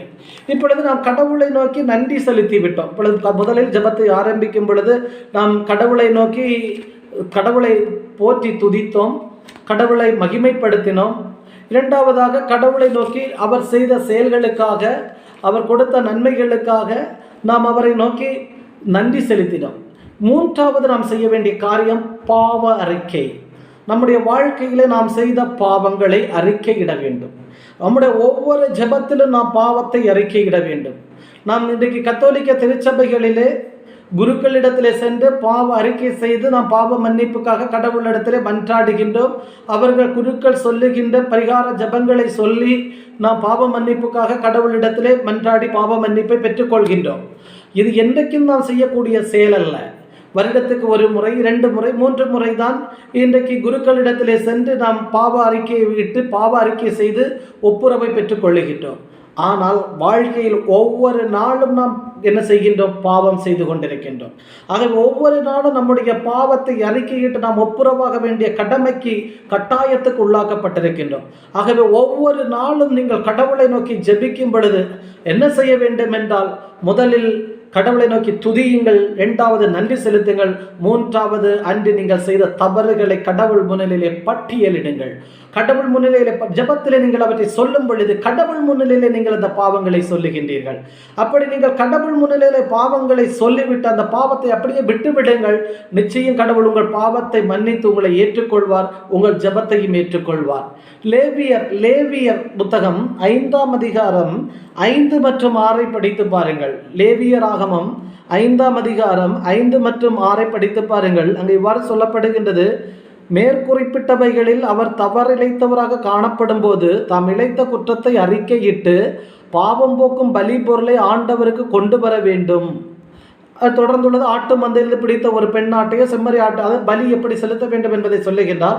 நான் 5ஆம் வசனத்தையும், லேவியராகமம் 5ஆம் அதிகாரம் 5ஆம் வசனம் 6ஆம் வசனத்தினுடைய முற்பகுதி, மேற்குறிப்பிட்டவைகளில் அவர் தவறிழைத்தவராக காணப்படும் போது தாம் இழைத்த குற்றத்தை அறிக்கையிட்டு, இப்போ நாம் பாவத்தை அறிக்கையிட வேண்டும். குற்றத்தை, தாம் இழைத்த குற்றத்தை அறிக்கையிட்டு பாவம் போக்கும் பலி பொருட்களை ஆண்டவருக்கு கொண்டு வர வேண்டும். இப்போ நம்முடைய வாழ்க்கையில் ஒவ்வொரு நாளும் நாம் செய்யக்கூடிய தவறுகளை, நாம் சிந்தையால் பாவம் செய்வோம், பார்வையால் பாவம் செய்வோம், வார்த்தையால் பாவம் செய்வோம், நம்முடைய செயல்களால் பாவம் செய்வோம், கடமை தவறி பாவம் செய்வோம். இப்படி பல வழிகளில் நாம் பாவம் செய்வோம். இப்போ நாம் செய்கின்ற பாவங்கள், நம்முடைய ஞாபகத்தில் இருக்கக்கூடிய பாவங்களை ஒவ்வொரு நாளும் ஜெபிக்கும் பொழுது கடவுள் முன்னிலையில் நீங்கள் அறிக்கையிடுங்கள். உங்கள் குற்றத்தை நீங்கள் உணர்ந்தால் அந்த குற்றத்தை அறிக்கையிட்டு பாவம் போக்கும் பலிபொருளை ஆண்டவருக்கு கொண்டு வர வேண்டும். அங்கே பாவம் போக்கும் பலிபொருள் நமக்கு எது? ஆண்டவராய் இயேசு கிறிஸ்துவினுடைய இரத்தம். அதுதான் நமக்கு நம்முடைய பாவம் போக்கும் பலி பொருள். ஆகவே நம்முடைய குற்றத்தை அறிக்கையிட்டு நாம் சொல்ல வேண்டியது: எங்கள் கடவுளே, பிதாவாகிய தந்தையே, இறை தந்தையே, உம் திருமகன் எங்களுக்காய் சிந்திய இரத்தத்தினால் எங்களை கழுவி பரிசுத்தமாக்கி எங்களை மன்னித்து உம் பிள்ளையை ஏற்றுக்கொள்ளும் அப்பா என்று சொல்லும் பொழுது நம்முடைய பாவங்கள் மன்னிக்கப்பட்டு கடவுள் முன்னே நாம் ஏற்றுக்கொள்ளப்படுவோம். ஆகவே முதலில் நாம் செய்ய வேண்டிய நம் குற்றங்களை அறிக்கையிட வேண்டும். 2வது பலி பொருட்களை படைக்க வேண்டும். நாம் படைக்க வேண்டிய பலி பொருள் நம் ஆண்டவராக இயேசு கிறிஸ்துவினுடைய இரத்தம். அவர் நமக்காய் சிந்திய அந்த இரத்தத்தை கடவுள் முன்னிலையிலே அர்ப்பணித்து அதனுள்ளே நம்மை நனைத்து நாம் ஜெபிக்கும் பொழுது நாம் அறிக்கையிட்ட பாவத்திலிருந்து நாம் விடுதலை பெற்று கடவுளுக்கு ஏற்புடைய பிள்ளைகளாய் மாறுவோம். கடவுள் நம்முடைய ஜெபத்தை கேட்பார் என்பதில் எந்த சந்தேகமும் இல்லை. அதற்கு அடுத்தபடியாக திருப்பாடல் 32ஆம் அதிகாரம் 3 மற்றும் 5 படித்து பாருங்கள். சங்கீதம் 32, 3, 5 இவ்வாறு சொல்லு: என் பாவத்தை அறிக்கையிடாதவரை நாள் முழுவதும் நான் கதறி அழுததால் என் எலும்புகள் கலன்று போயின. அப்படின்னா நாள் முழுதும் சங்கீதக்காரர் ஜெபிக்கின்றார். தாவீது அரசர் ஒரு நாள் முழுதும் ஜெபிக்கின்றார், கதறி அழுது ஜெபிக்கின்றார். ஆனால் அவர் ஜெபத்துக்கு பதில் இல்லை.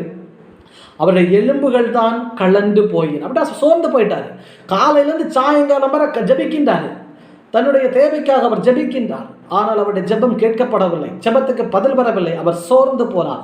காரணம் என்ன என்பதை அவர் முதல், என் பாவத்தை அறிக்கையிடாதவரை, எல்லா பாவத்தை நீ ஒப்புக்கொள்ளவில்லை. பாவத்தை ஒப்புக்கொண்டு பாவத்தை ஏற்றுக்கொண்டு கடவுள் முன்னிலை நீ அறிக்கையிடவில்லை. அப்போ கடவுள் முன்னிலை பாவத்தை ஏற்றுக்கொண்டு அறிக்கையிடும் பொழுது கடவுள் ஜெபத்தை கேட்பார். அதைத்தான் அடுத்த 4வது வசனத்தில் சொல்லுகிறார்: ஏனெனில் இரவும் பகலும் உம் கை எனக்கு எதிராக ஓங்கி நிற்கின்றது, கோடையின் வறட்சி போல என் வலிமை வறண்டு போயிற்று. 5வது வசனம் இவ்வாறு சொல்லி: என் பாவத்தை உம்மிடம் அறிக்கையிட்டேன், என் தீச்சைகளை நான் மறைத்ததில்லை, ஆண்டவரிடம் என் குற்றங்களை ஒப்புக்கொள்வேன் என்று சொன்னேன், நீரும் என் நெறிக்கேட்டையும் பாவத்தையும் போக்கினேன். பாருங்க, 3ஆம் வசனம் என்ன சொல்லுங்க? காலையிலிருந்து மாலை வரை ஜெபிக்கின்றார். அவருடைய ஜெபம் கேட்கப்படவில்லை. அவன் ஏன் என்ன பண்ணுச்சுங்கிறத 4ஆம் வசனம் சொல்லுங்க. இரவும் பகலும் அவரது கை, கடவுளுடைய கை அவருக்கு எதிராக இருந்தது. கோடையின் வறட்சி போல் அவருடைய வலிமை வறண்டு போயிற்று. மீன்ஸ் அவர் சோர்ந்து போய்விட்டார். காலையிலிருந்து சாயங்காலம் வரை ஜெபித்து அவர் சோர்ந்து போயிட்டார். ஏன்னா கடவுள் முன்னில் அவர் பாவங்களை அறிக்கையிடலை. 5ஆம் வசனத்தில் என்ன சொல்லுகின்றார்? என் பாவத்தை உம்மிடம் அறிக்கையிட்டேன், என் தீச்செயலை நான் மறைத்ததில்லை. ஆண்டவரிடம் என் குற்றங்களை ஒப்புக்கொள்வேன் என்று சொன்னார், ஒப்புரவாவேன் என்று சொன்னார். உடனே கடவுள் என்ன பண்ணார்? நீரும் என் நெறிகேட்டையும் பாவத்தையும் போக்கினீர். அப்படின்னா பாவ மன்னிப்பை கொடுத்து அவரை கடவுள் ஏற்றுக்கொண்டார். அப்ப கடவுள் எப்பொழுது ஒரு மனிதனை ஏற்றுக்கொள்ளுகின்றார்? உன்னுடைய விண்ணப்பத்தை கடவுள் எப்பொழுது ஏற்றுக்கொள்வார் என்பதைத்தான் 5ஆம் வசனம் சங்கீதம் 32:5 அழகாக சொல்லுகிறது.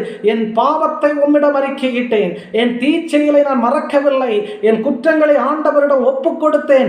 அப்பொழுது அவர் என் நெறிகேட்டை, என் தவறை மன்னித்தார், என் பாவங்களை மன்னித்தார், என்னை ஏற்றுக்கொண்டார் என்று சங்கீதக்காரர், திருப்பாடல் ஆசிரியர் தாவீது அழகாய் சொல்லுகின்றார். ஆகவே நீ ஜெபிக்கும் போது பாவங்களை அறிக்கையிட்டு ஜெபித்தால் நிச்சயம் கடவுள் உன்னை மன்னித்து உன் ஜெபத்தை கேட்டு பதில் தருவார் என்பதில் எந்த சந்தேகமும் இல்லை என்பதை நீங்கள் புரிந்து கொள்ளுங்கள்.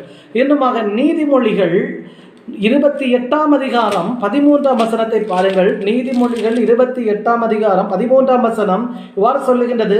தம் குற்ற பழிகளை மூடி மறைப்பவரின் வாழ்க்கை வளம் பெறாது, அவற்றை ஒப்புக்கொண்டு விட்டு விடுகிறவர் கடவுளின் இரக்கம் பெறுவார். அப்படின்னா தன்னுடைய குற்றங்களை, தவறுகளை, பாவங்களை மூடி மறைப்பவனுடைய வாழ்க்கை வளம் பெறாது. கடவுளுடைய ஆசீர்வாதம் உன்னுடைய பாவங்களை நீ மறைத்து வைக்கும் வரை கிடைக்காது. நீ எப்பொழுது பாவத்தை அறிக்கை இடுகின்றாயோ அப்பொழுதுதான் கடவுளுடைய ஆசீர்வாதம் உனக்கு கிடைக்கும்.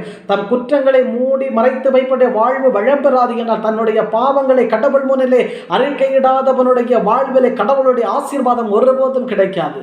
எப்பொழுது அவற்றை ஒப்புக்கொண்டு விட்டு விடுகிறவர் கடவுளின் இரக்கம் பெறுவார். அப்படின்னா தன்னுடைய பாவங்களை கடவுள் முன்னிலே அறிக்கையிட்டு அவற்றை விட்டுவிட்டால் கடவுளுடைய ஆசீர்வாதம் உனக்கு கிடைக்கும். நீ கடவுளிடத்தில் கேட்பது உனக்கு கிடைக்கும். கடவுளுடைய இரக்கம் உனக்கு கிடைக்கும் என்பதை நீதிமொழிகள் புத்தகம் 28ஆம் அதிகாரம் 13ஆம் வசனம் அழகாக சொல்லுகின்றது. இன்னுமாக தானியேல் புஸ்தகத்துக்கு திரும்பவும் பாருங்கள். தானியேல் புஸ்தகத்தை எடுத்துக்கொள்ளுங்கள். தானியேல் புஸ்தகம் 9ஆம் அதிகாரம் 5ஆம் வசனத்தை பாருங்கள். தானியேல் புஸ்தகம் 9ஆம் அதிகாரம் 5, 15, 19 இவற்றையெல்லாம் படித்து பாருங்கள். 5ஆம் வசனம், நாங்கள் பாவம் செய்தோம், வழி தவறி நடந்தோம், பொல்லாதவர்களாய் வாழ்ந்து உம்மை எதிர்த்து நின்றோம். இது 4ஆம் வசனம் 9ஆம் அதிகாரம் தானியேல் 9:4 பாருங்கள். 9:4 இவ்வாறு சொல்லுகின்றது. என் கடவுளாகிய ஆண்டவர் முன் என் பாவங்களை அறிக்கையிட்டு நான் மன்றாடியது. அப்படியே அவர் எப்படி மன்றாடுகின்றார் தானியேல்? என் கடவுளாகிய ஆண்டவர் முன்னிலையில் என் பாவங்களை அறிக்கையிட்டு நான் மன்றாடியது. தானியேல் கடவுள் முன்னிலை தன்னுடைய பாவங்களை அறிக்கையிட்டு மன்றாடுகின்றார். அடுத்து 5ஆம் வசனத்தில், நாங்கள் பாவம் செய்தோம், வழி தவறி நடந்தோம், பொல்லாதவர்களாய் வாழ்ந்து உம்மை எதிர்த்து நின்றோம். தன்னுடைய பாவங்களை அவர் அறிக்கையிடுகிறார். பாவம் செய்தோம் என்று ஒப்புக்கொள்கின்றார். 9ஆம் வசனத்திலே பாருங்கள். எங்கள் தலைவரும் கடவுளுமாகிய உம்மிடத்தில் இரக்கமும் மன்னிப்பும் உண்டு, நாங்களோ உம்மை எதிர்த்து நின்றோம். எங்கள் கடவுளாகிய ஆண்டவர் ஊழியர்களான இறைவாக்கினர் மூலம் தன் திருச்சட்டங்களை அழித்து அவற்றின் வழியில் நடக்குமாறு பணித்தார். நாங்களோ அவரது குரலொலியை கேட்கவில்லை. நாங்கள் பாவம் செய்தோம். தான் செய்த பாவத்தை விடத்தில் அறிக்கையிட்டு சொல்லுகின்றார். நாங்கள் அவமானப்பட்டு நிற்கின்றோம்.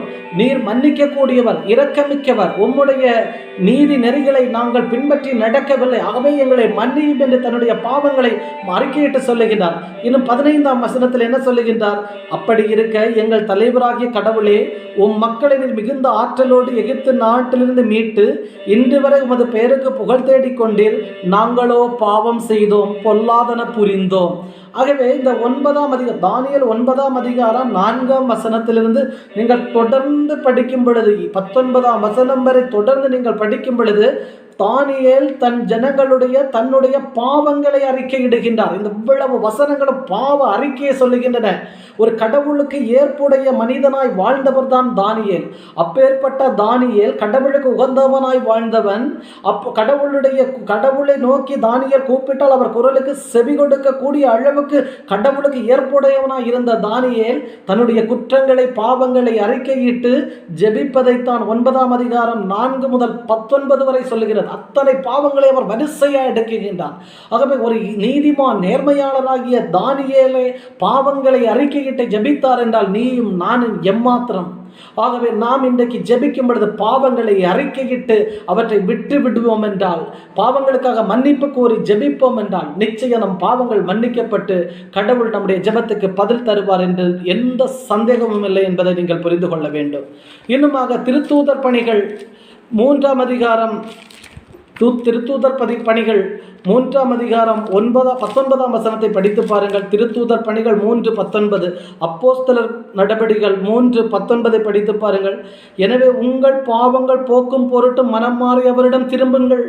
ஆகவே உங்களுடைய பாவங்கள் போக வேண்டும் என்றால் மனம் மாறி கடவுளிடம் திரும்புங்கள். எப்படி திரும்ப முடியும்? பாவங்களை அறிக்கையிட்டு அவற்றை விட்டு விடுங்கள். அந்த பாவம் உங்களை விட்டு போய்விடும். அப்பொழுது நீங்கள் கடவுள் பக்கம் திரும்பி விடுவீர்கள்.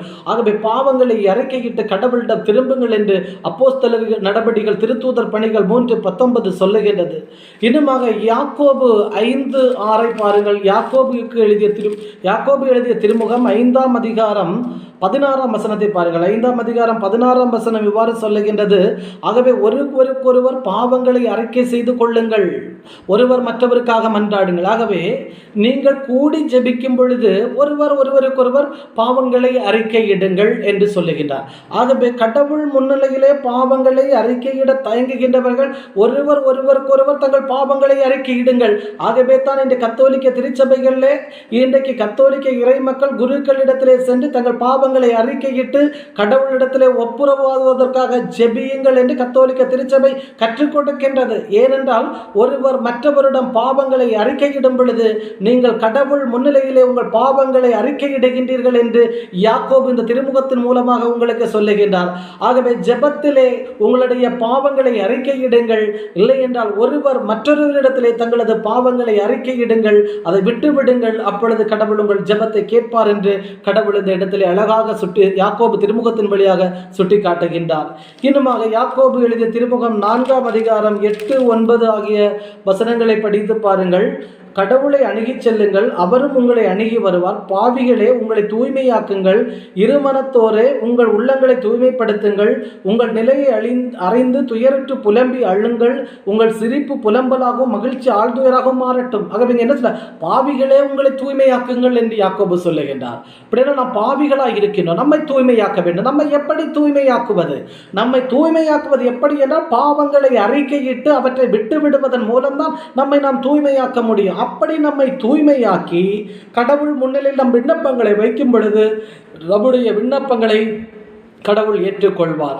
ஆகவே நாம் ஜெபிக்கும் பொழுது முதலாவது கடவுளை துதிக்க வேண்டும், இரண்டாவது கடவுளுக்கு நன்றி செலுத்த வேண்டும், மூன்றாவது நம்முடைய பாவங்களை அறிக்கையிட்டு அவற்றை விட்டுவிட வேண்டும், நான்காவது கடவுளுடைய வாக்குத்தத்தங்களை வாக்குறுதிகளை சொல்லி ஜெபிக்க வேண்டும். கடவுளுடைய வாக்குறுதிகளை நாம் சொல்லி ஜெபிக்கும் பொழுது கடவுள் நிச்சயம் நம்முடைய ஜெபத்துக்கு பதில் சொல்வார். ஏனென்றால் கடவுள் சொன்ன வார்த்தைகளை நாம் திரும்ப சொல்லி ஜெபிக்கின்றோம். இப்போ விவிலியம் அழகாக சொல்லுது, விண்ணும் மண்ணும் ஒளிந்து போகும், என்னுடைய வார்த்தைகள் ஒருபோதும் ஒளிந்து போகாது என்று விவிலியம் சொல்லுகின்றது. வானமும் பூமியும் அழிந்து போகலாம், என்னுடைய வார்த்தைகள் ஒருபோதும் அழிந்து போகாது என்று வேதாகமம் அழகாக சொல்லுகின்றது. ஆகவே கடவுளுடைய வார்த்தைகள், வாக்குத்தத்தங்கள், வாக்குறுதிகள் என்பது விவிலியத்தில் எழுதப்பட்டிருக்கக்கூடிய வார்த்தைகள்.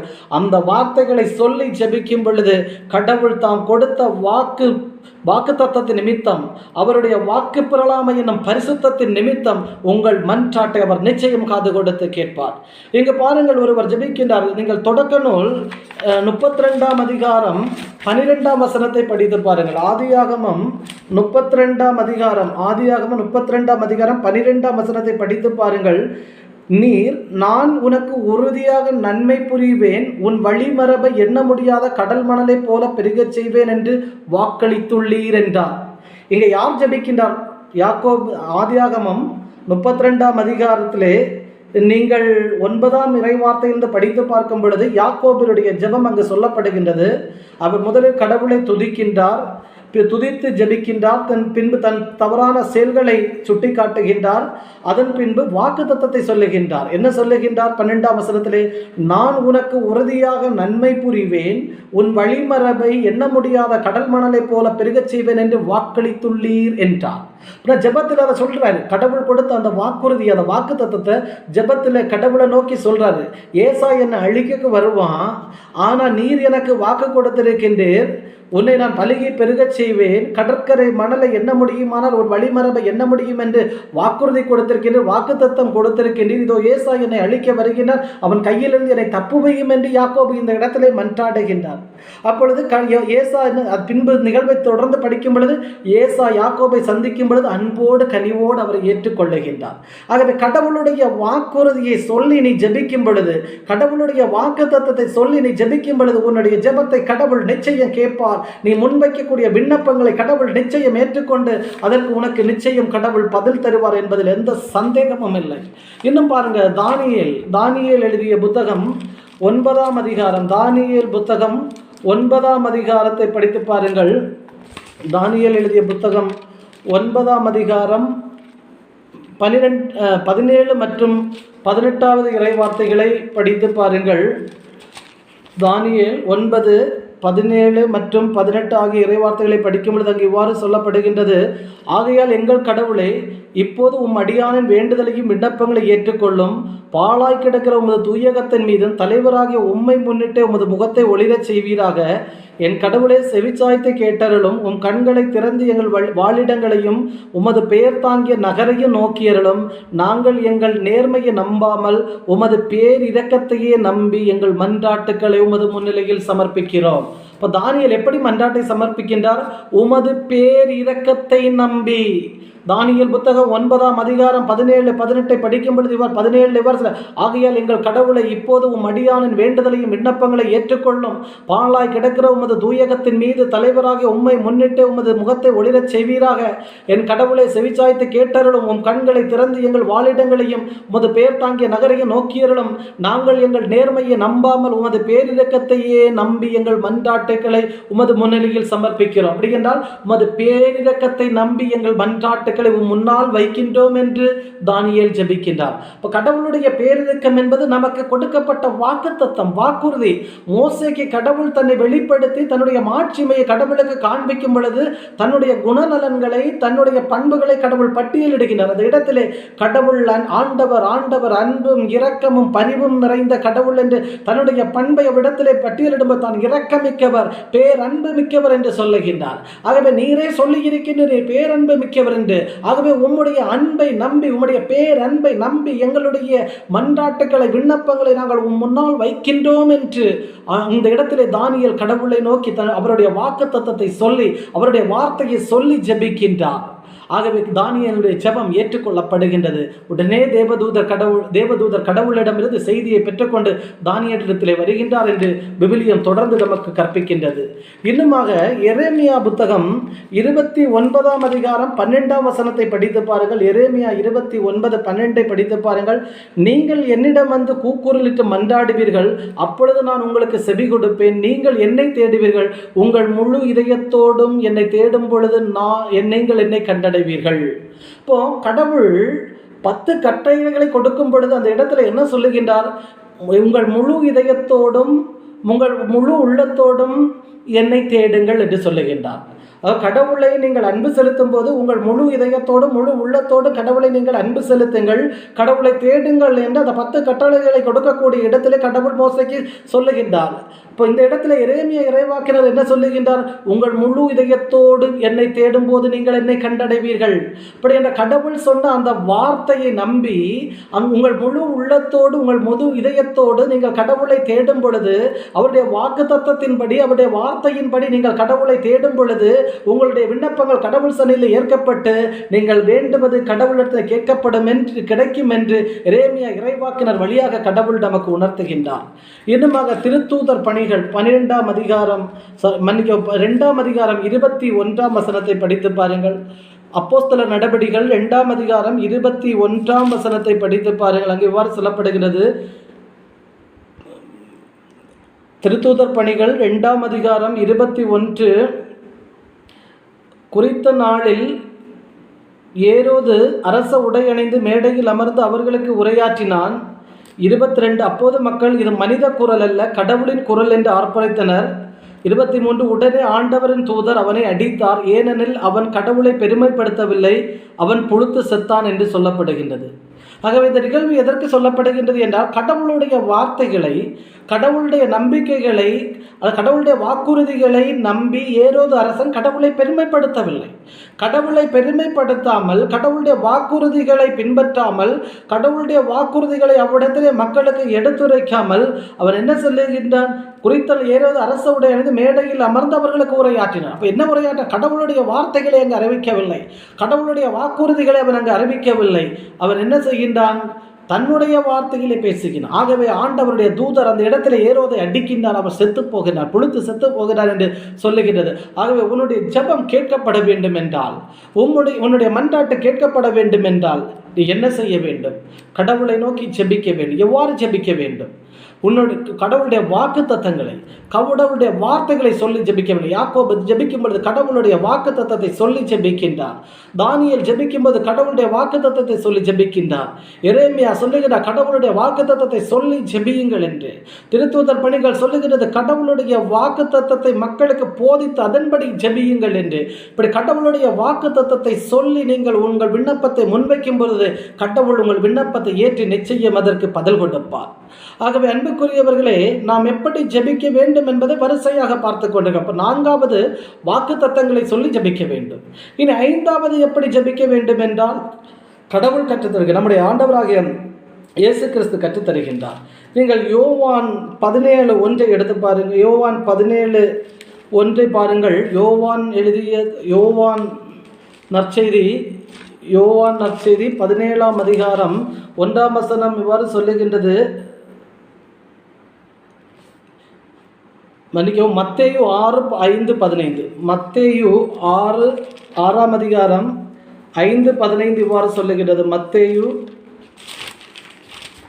6ஆம் அதிகாரம் 5-15. மத்தேயு 6ஆம் அதிகாரம் 5-15 வரை நீங்கள் படித்து பாருங்கள். இறைவேண்டலை பற்றி அவ்விடத்திலே சொல்லப்படுகின்றது. அதை இறை வார்த்தைகளை நீங்கள் மத்தேயு 6ஆம் அதிகாரம் 5ஆம் வசனம் முதல் 15ஆம் வசனம் வரை படிக்கும் பொழுது அங்கே அடுக்கடுக்காக ஜெபத்தை பற்றி சொல்லப்படுகின்றது. நீங்கள் ஜெபிக்கும் போது எப்படி ஜெபிக்கணும் அப்படின்னு சொல்லிட்டு. அப்போ புதிய ஏற்பாட்டு நூல்களை நீங்கள் படித்து பார்க்கும் பொழுது கடவுள் என்ன சொல்லுகின்றன்னா, நீ ஜெபிக்கும் போது மற்றவன் கேட்கறதுக்காக நீ ஜெபிக்காத, உன் வீட்டுக்குள்ளே போய் அரைக்கதவை பூட்டிக்கிட்டு ரகசியமாக ஜெபி. அப்படின்னா சத்தமே வெளியே கேட்காம ஜெபி. ஏன்னா தனியாக ரகசியமாக ஜெபிக்கக்கூடிய உனக்கு கடவுள் வெளியரங்கமாய் பதில் தருவார் அப்படின்னு சொல்ல. மற்றவன் என்ன, நான் கடவுளை நோக்கி ஜெபிக்கிறவன், நான் ஜெபிக்கக்கூடிய பழக்கம் கொண்டவன், மற்றவனை நீ நம்ப வைக்க வேண்டாம். கடவுள் முன்னிலையில் அமைதியோடு சமாதானத்தோடு சாந்த குணத்தோடு போயிருந்து ஜெபம் பண்ணு. அப்போ கடவுள் உன் ஜெபத்தை கேட்பார், எல்லாரும் பார்க்க உன்னை ஆசீர்வதிப்பார்னு ஆண்டவராக இயேசு கிறிஸ்து சொல்லுகின்றான். அதுபோல் நீ ஜெபிக்கும் போது ரொம்ப அங்கே நீளமாக அடிக்கிட்டு போகாத. சிலவங்க அதை ரொம்ப வார்த்தைகள் அடிக்கி அப்படியே ஜெபிச்சுக்கிட்டே இருப்பாங்க. அப்படியெல்லாம் ஜெபிக்காத. உன்னுடைய ஜெபத்தை சுருக்கமாக செய். தேவையான வார்த்தைகளை மட்டும் பயன்படுத்தி கடவுளை நோக்கி உன் விண்ணப்பங்களை வை. கடவுள் உன்னை விண்ணப்பத்தை கேட்டுக்கொள்வார். ஏன்னா நீ ஜெபிக்க போகும் முன்னே உனக்கு என்ன தேவை அப்படிங்கிறது கடவுளுக்கு தெரியும். ஆனால் நீ ரொம்ப அதிகமாக எல்லாம் பேசி ஜெபிக்க வேண்டிய தேவையில்லை. அளவுக்கு மிகுதியான வார்த்தைகளை பயன்படுத்தாமல் தேவையான வார்த்தைகளை மட்டுமே பயன்படுத்தி உங்களுடைய விண்ணப்பங்களை கடவுள் முன் வையுங்கள். அப்பொழுது கடவுள் உங்கள் ஜெபத்தை கேட்பார். இன்னும் நீங்கள் ஜெபிக்க நிற்கும் போது உங்களுக்கு யார் மீதாவது மனக்கசப்பு இருந்தால், யாரையாவது நீங்கள் மன்னிக்காம இருந்தால் அவங்கள மன்னிச்சுட்டு மனதார மன்னிச்சுக்கிட்டு ஜெபிங்க. கடவுள் உங்கள் ஜெபத்தை கேட்பார். ஆகவே நீங்கள் ஜெபிக்கும் போது இப்படித்தான் ஜெபிக்கணும்னு ஆண்டவராக இயேசு கிறிஸ்து நம்ம கற்றுத்தராரு. இன்னும் லூக்கா 11ஆம் அதிகாரத்தை எடுத்து பாருங்கள். லூக்கா சுவிசேஷம், லூக்கா நற்செய்தி 18ஆம் அதிகாரம் 5 முதல் 13 வரை உள்ள இறைவார்த்தைகளை படிக்கும் பொழுது கடவுள் எப்படி ஜெபத்துக்கு பதில் கிடைக்கும் என்று சொல்லுகின்றார். நீங்கள் ஒரு நாள் ஜெபிச்சோம், 2 நாள் ஜெபிச்சோம், பதில் கிடைக்கலையே அப்படின்னு சொல்லிட்டு ஜெபத்தை நிறுத்திடக்கூடாது. தொடர்ந்து ஜெபிங்க. ஏன்னா ஒரு ஏழை பெண், ஒரு கைம்பெண் என்ன செய்கின்றாள்? நீதியற்ற ஒரு நடுவரிடம் வந்து நீதி கேட்கின்றாள். அவருக்கு அவர் நீதியை கொடுக்கவில்லை. ஆனால் இவர் தொடர்ந்து ஒவ்வொரு நாளும் போய் அந்த நடுவருக்கு தொந்தரவு கொடுத்து கொண்டே இருக்கின்றார். அப்போ அந்த நடுவர் அவள் மீது இரக்கம் கொண்டு அவளுடைய தொந்தரவின் நிமித்தமே அவளுக்கு வேண்டிய நீதியை கொடுத்து அவளை அனுப்பி விடுகின்றார். அதுபோல நீங்கள் கேட்டதை உங்களுக்கு தரலன்னு உடனே ஜெபத்தை நிறுத்திடாதீங்க. தொடர்ந்து அவர் தருமறை ஜெபிச்சுக்கிட்டே இருங்க. உங்கள் ஜெபத்தை கேட்டு கேட்டு கடவுள் வந்து உங்களுக்கு வேண்டியதை நிச்சயம் தருவார் என்பது அந்த நிகழ்வு போல அந்த இடத்துல அழகாக கடவுள் உங்களுக்கு வெளிப்படுத்துகின்றார். இன்னுமாக லூக்கா எழுதிய நற்செய்தி 11ஆம் அதிகாரம் 5 முதல் 13 வரை படித்து பாருங்கள். லூக்கா 11ஆம் அதிகாரம் 5 முதல் 13 வரை படித்து பாருங்கள். அங்கேயும் உங்களுடைய ஜெபத்துக்கு எப்படி பதில் கிடைக்கும் அப்படின்னு சொல்லியிருக்காரு. ஒரு நண்பர், 2 நண்பர்களுடைய நிகழ்வு சொல்லப்படுகின்றது. ஒரு நண்பருடைய வீட்டுக்கு விருந்தாளி வந்துட்டார், உணவில்லை. பக்கத்து வீட்டு நண்பரிடம் போய் கதவை தட்டி கேட்காரு. முதல்ல அவர் எழும்பி கொடுக்க மனம் அடிக்காரு. ஆனால் இவர் விடாமல் தொடர்ந்து போய் ஒவ்வொரு தடவையும் கதவை தட்டி கேட்கும்போது இவருடைய தொந்தரவு பொறுக்க முடியாமல் அவர் எழும்பி கதவை திறந்து வேண்டிய உணவை கொடுத்து அனுப்புறாரு. இதே மாதிரி தான் நீங்கள் ஜெபிச்சுக்கிட்டு இருக்கும்போது உடனே கேட்ட உடனே பதில் கிடைக்கலன்னு ஜெபித்து நிறுத்திடாதீங்க. கடவுளை விட்டு போயிடாதீங்க. தொடர்ந்து ஒவ்வொரு நாளும் கடவுள் சமூகத்தில் வந்து ஜெபிச்சுக்கிட்டே இருங்க. நிச்சயம் கடவுள் உங்கள் ஜெபத்துக்கு பதில் தருவார், உங்கள் ஜெபத்தை கேட்பார் என்பதில் எந்த சந்தேகமும் இல்லை என்பது தான் கடவுள் இந்த வசனங்கள் மூலமாக நமக்கு வெளிப்படுத்துகின்றார். இன்னும் 18ஆம் அதிகாரம் 10 முதல் லூக்கா 18ஆம் அதிகாரம் 10 முதல் 14 வரை பாருங்க. 2 பேர் ஜெபிக்க போறாங்க. ஒருத்தர் பாவியான மனுஷர், ஒருத்தர் பரிசேயர். பரிசேயர் ஜெபிக்கும் போது எப்படி ஜெபிக்காரு? ஆண்டவரே, நான் கொள்ளையும் கிடையாது, நான் நேர்மையற்றவன், விபச்சாரம் கிடையாது, மற்றவனை போல கிடையாது, என் பக்கத்தில் நின்று ஜெபிக்கக்கூடிய இந்த வரி தண்டு போகிற போல நான் கிடையாது. அப்படியே தன்னை உயர்த்தி கடவுள் முன்னிலையில் ஜெபிக்காரு. ஆனால் அந்த வரி தண்டுபவர் எப்படி ஜெபிக்காரு? ஆண்டவரே, உன் முன்னால் வர்றதுக்கு எனக்கு தகுதியே இல்லை, வானத்தை அன்னார்ந்து பார்க்கக்கூட எனக்கு தகுதி இல்லை, நான் பாவி, என்னை மன்னிச்சு என் மீது மனமிறகன் தன் மார்பில் அடித்து ஜெபிக்காரு. யாருடைய ஜெபம் ஏற்றுக்கொள்ளப்பட்டது? தன்னை தாழ்த்தி ஜெபித்த அந்த வரி தண்டுபவனுடைய ஜெபம் ஏற்றுக்கொள்ளப்பட்டது. தன்னை உயர்த்தி ஜெபித்த பரிசேயனுடைய ஜெபம் ஏற்றுக்கொள்ளப்படவில்லை என்று வேகதாகமம் அழகாக சொல்லுகின்றது. ஆகவே நீங்கள் ஜெபிக்கும் பொழுது மிக முக்கியமாய் கவனிக்கப்பட வேண்டியது, உங்களை கடவுள் முன்னிலை உயர்த்தி ஜெபிக்காதீர்கள், கடவுள் முன்னிலை தாழ்த்தி ஜெபியுங்கள். உங்களை கடவுளிடத்தில் ஒப்புக் கொடுத்து தன்னைத்தான் தாழ்த்துகின்றவன் உயர்த்தப்படுவான், தன்னைத்தான் உயர்த்துகிறவன் தாழ்த்தப்படுவான் என்று வேதாகமத்திலே சொல்லப்படுகின்றது. ஆகவே கடவுள் முன்னிலை ஜெபிக்கும் பொழுது பரிசேயனை போல உங்களை உயர்த்தி ஜெபிக்காதீர்கள், நிச்சயம் உங்கள் ஜெபம் கேட்கப்படாது. அந்த வரி தண்டுபவனை போல, அந்த பாவியான மனிதனை போல உங்களை தாழ்த்தி ஜெபியுங்கள். அப்பொழுது கடவுள் நிச்சயமாக உங்கள் ஜெபத்தை கேட்டு உங்களுக்கு பதில் தருவார். ஆகவே நீங்கள் எப்படி ஜெபிக்க வேண்டும் என்பதைத்தான் நாம் இவ்வளவு நேரம் பார்த்து கொண்டிருந்தோம். முதலில் கடவுளை துதித்து ஜெபிக்க வேண்டும். 2வது கடவுளுக்கு நன்றி செலுத்தி ஜெபிக்க வேண்டும். 3வது பாவங்களை அறிக்கையிட்டு அவற்றை விட்டுவிட்டு ஜெபிக்க வேண்டும். 4வது கடவுள் கொடுத்த வாக்குறுதிகளை, வாக்குத்தத்தங்களை சொல்லி ஜெபிக்க வேண்டும். 5வது கடவுள் காட்டிய பாதையிலே, நம் ஆண்டவராக இயேசு கிறிஸ்து கற்றுக் கொடுத்த பாதையிலே விடாமுயற்சியோடு ஜெபிக்க வேண்டும். 1 நாள் 2 நாள் ஜெபித்து விட்டு விட்டுவிடாமல் நம் ஜெபத்துக்கு பதில் கிடைக்கும் வரை விடாமல் விடாமுயற்சியோடு நாம் ஜெபித்துக் கொண்டிருக்க வேண்டும். 5வதாக நம்மை தாழ்த்தி ஜெபிக்க வேண்டும். இப்படி நாம் தாழ்த்தி ஜெபிக்கும் பொழுது கடவுள் நம்ம ஜெபத்தை கேட்பார். இதுதான் ஜெபத்தினுடைய வரைமுறை. அன்புக்குரியவர்களே, முதலில் கடவுளை துதித்து ஜெபிக்க வேண்டும். 2வதாய் கடவுளுக்கு நன்றி செலுத்தி ஜெபிக்க வேண்டும். 3வது நாம் பாவங்களை அறிக்கையிட்டு அவற்றை விட்டுவிட்டு ஜெபிக்க வேண்டும். 4வதாய் கடவுளுடைய வாக்குத்தத்தங்களை, கடவுளுடைய வார்த்தைகளை சொல்லி ஜெபிக்க வேண்டும். 5வதாய் விடாமுயற்சியோடு ஜெபிக்க வேண்டும். 6வதாய் நாமே தாழ்த்தி ஜெபிக்க வேண்டும். இந்த 6 வரைமுறைகளை கடைபிடித்து நம் விண்ணப்பங்களை ஆண்டவர் முன்னிலையிலே வைத்து ஜெபிப்போம் என்றால் நிச்சயமாக கடவுள் நம் ஜெபத்தை ஏற்றுக்கொள்வார். நம் கடவுள் நம் ஜெபத்துக்கு பதில் தருவார், நம்மை ஆசீர்வதிப்பார் என்பதை இந்த நேரத்தில் நீங்கள் உணர்ந்து கொள்ளுங்கள். ஆகவே அன்புக்குரியவர்களே, இந்த நேரத்தில் இத்தகைய வரைமுறைகளை நாம் ஜெபிக்கும் வரம் வேண்டி இறைவனிடத்திலே மன்றாடுவோம். அன்பும் இரக்கமும் பரிசுத்தமும் நிறைந்த எங்கள் அன்பின் இறைவா, அருமையான இந்த நேரத்திலே உம்மை நோக்கி பார்ப்பதற்காக நீர் எங்களுக்கு கொடுத்த பாக்கியத்திற்காக உம்மை நாங்கள் ஸ்தோத்தரிக்கின்றோம், உம்மை துதிக்கின்றோம், உம்மை மகிமைப்படுத்துகின்றோம். அப்பா, அருமையான வார்த்தைகளை வார்த்தையான கடவுளாகிய நீர் எங்கள் உள்ளே இருந்து கொண்டு வார்த்தை வடிவிலே வெளிவந்து எங்களை கற்றுக் கொடுத்து அதற்காக உம்மை ஸ்தோத்தரிக்கின்றோம், உம்மை துதிக்கின்றோம், உம்மை மகிமைப்படுத்துகின்றோம். அப்பா, எப்படி ஜெபிக்க வேண்டும், அதற்கான வழிமுறைகள் என்ன என்பதை எங்களுக்கு இன்று தெளிவாக உம்முடைய வார்த்தைகள் மூலம் வேத வசனங்கள் மூலம் கற்றுக் கொடுத்து அதற்காக உம்மை ஆராதிக்கின்றோம், உம்மை துதிக்கின்றோம், உம்மை மகிமைப்படுத்துகின்றோம். ஆண்டவரே, அன்பின் ஆண்டவரே, அருமையான வேத பகுதிகளை எங்களுக்கு கொடுத்து அந்த வேத பகுதியின் அடிப்படையில் ஜெபத்தை பற்றி தெரிந்து கொள்ள எப்படி ஜெபிக்க வேண்டும் என்ற அந்த வரைமுறைகளை, வழிநடைகளை, நடைமுறைகளை தெரிந்து கொள்ள நீர் எங்களுக்கு கற்றுக் கொடுத்தமைக்காக உமக்கு நன்றி செலுத்துகின்றோம். அப்பா, இந்த ஜெபத்தை பற்றிய ஒரு தெளிவான சிந்தனையை, ஒரு தெளிவான பார்வையை எங்களுக்கு நீர் கொடுத்தமைக்காக உமக்கு நன்றி செலுத்துகின்றோம். அப்பா, நாங்கள் இந்த முறையில் ஜெபிப்பதற்கு நீர் எங்களை தூண்டியமைக்காகவும் இன்னும் ஆண்டவரே பிறருக்கு நாங்கள் இந்த ஜெபத்தை கற்றுக் கொடுப்பதற்கு நீர் எங்களுக்கு வழிகாட்டியமைக்காக உமக்கு நன்றி செலுத்துகின்றோம். அப்பா, எங்கள் அன்பின் பிதாவே, இந்த நாளிலே நாங்கள் செய்த எங்களுடைய பாவங்கள் ஒவ்வொன்றையும் மன்னியும். அப்பா, எங்களுடைய செயலால், சொல்லால், சிந்தனைகளால், எண்ணங்களால், மன ஓட்டங்களால், பார்வையால், நடத்தையால், கடமைகள் தவறியதால் ஒவ்வொரு நாளும் நாங்கள் செய்த எங்கள் பாவங்களை மன்னிக்கும். அப்பா, எங்கள் மீட்புக்காய் நீர் அனுப்பிய உம் திருமகன் எங்களுக்காய் சிந்திய இரத்தத்தினால் நீர் எங்களை கழுவி எங்கள் பாவ கரைகளை அகற்றி எங்களை பரிசுத்தமாக்கும். அப்பா, பாவ கரைகளிலிருந்து எங்களை விடுவித்து உம்முடைய பிள்ளையாக எங்களை நீர் ஏற்றுக்கொள்ளும். ஆண்டவரே இயேசுவே, ஆண்டவரே, அப்பா, நீர் பாவிகளை தேடி இந்த உலகிற்கு வந்தீர். ஆண்டவரே, பாவிகளை தேடி இந்த உலகுக்கு வந்தேன் என்று சொன்னீரப்பா.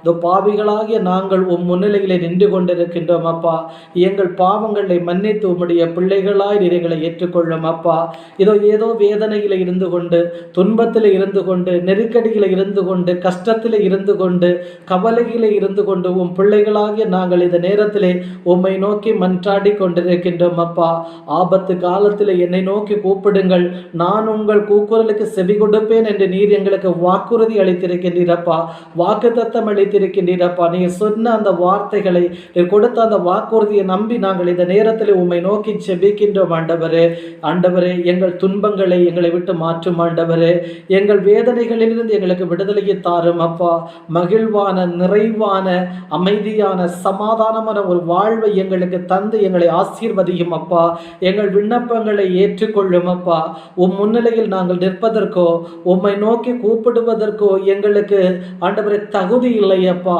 உம் முன்னால் நிற்பதற்கு கூட, உம்மை நோக்கி கூப்பிடுவதற்கு கூட, உம்மை நோக்கி குரல் எழுப்புவதற்கு கூட எங்களுக்கு தகுதி இல்லை. அப்பா, ஆனால் உம் மீது இருக்கக்கூடிய நம்பிக்கையினால் நீர் எங்களை உம்முடைய இரத்தத்தினால், பலியினால் மீட்டு கொண்டதினால் நம்பிக்கையோடு உம்மை நோக்கி நாங்கள் கூப்பிடுகின்றோம். ஆண்டவரே, எங்கள் பாவங்களை, குறைகளை மன்னித்து எங்கள் விண்ணப்பங்களை நீர் ஏற்றுக்கொள்வீராக, எங்கள் வேண்டுதல்களை ஏற்றுக்கொள்வீராக, எங்கள் ஒவ்வொருவரையும் ஆசீர்வதிப்பீராக, எங்கள் தேவைகளை நிறைவு செய்து தருவீராக, எங்களோடு இருந்து எங்களை வழிநடத்துவீராக, எங்கள் விண்ணப்பங்களை ஏற்றுக்கொண்டு கேட்டவைகளை தந்து எங்களை ஆசீர்வதிப்பீராக, உமக்கு ஒரு நல்ல சாட்சியாக இந்த சமூகத்தில் எங்களை வாழ வைப்பீராக, உம்முடைய இறையாட்சி இந்த மண்ணிலே கட்டியெழுப்ப நீர் எங்களை பயன்படுத்துவீராக. எங்கள் மீட்பெரும் ஆண்டவருமாக இயேசு கிறிஸ்து வழியாக எங்கள் ஜெபத்தங்களை எல்லாம் இந்த நேரத்தில் முன்னால் சமர்ப்பிக்கிறோம். அன்புள்ள நல்ல பிதாவே, ஆமேன், ஆமேன், ஆமேன்.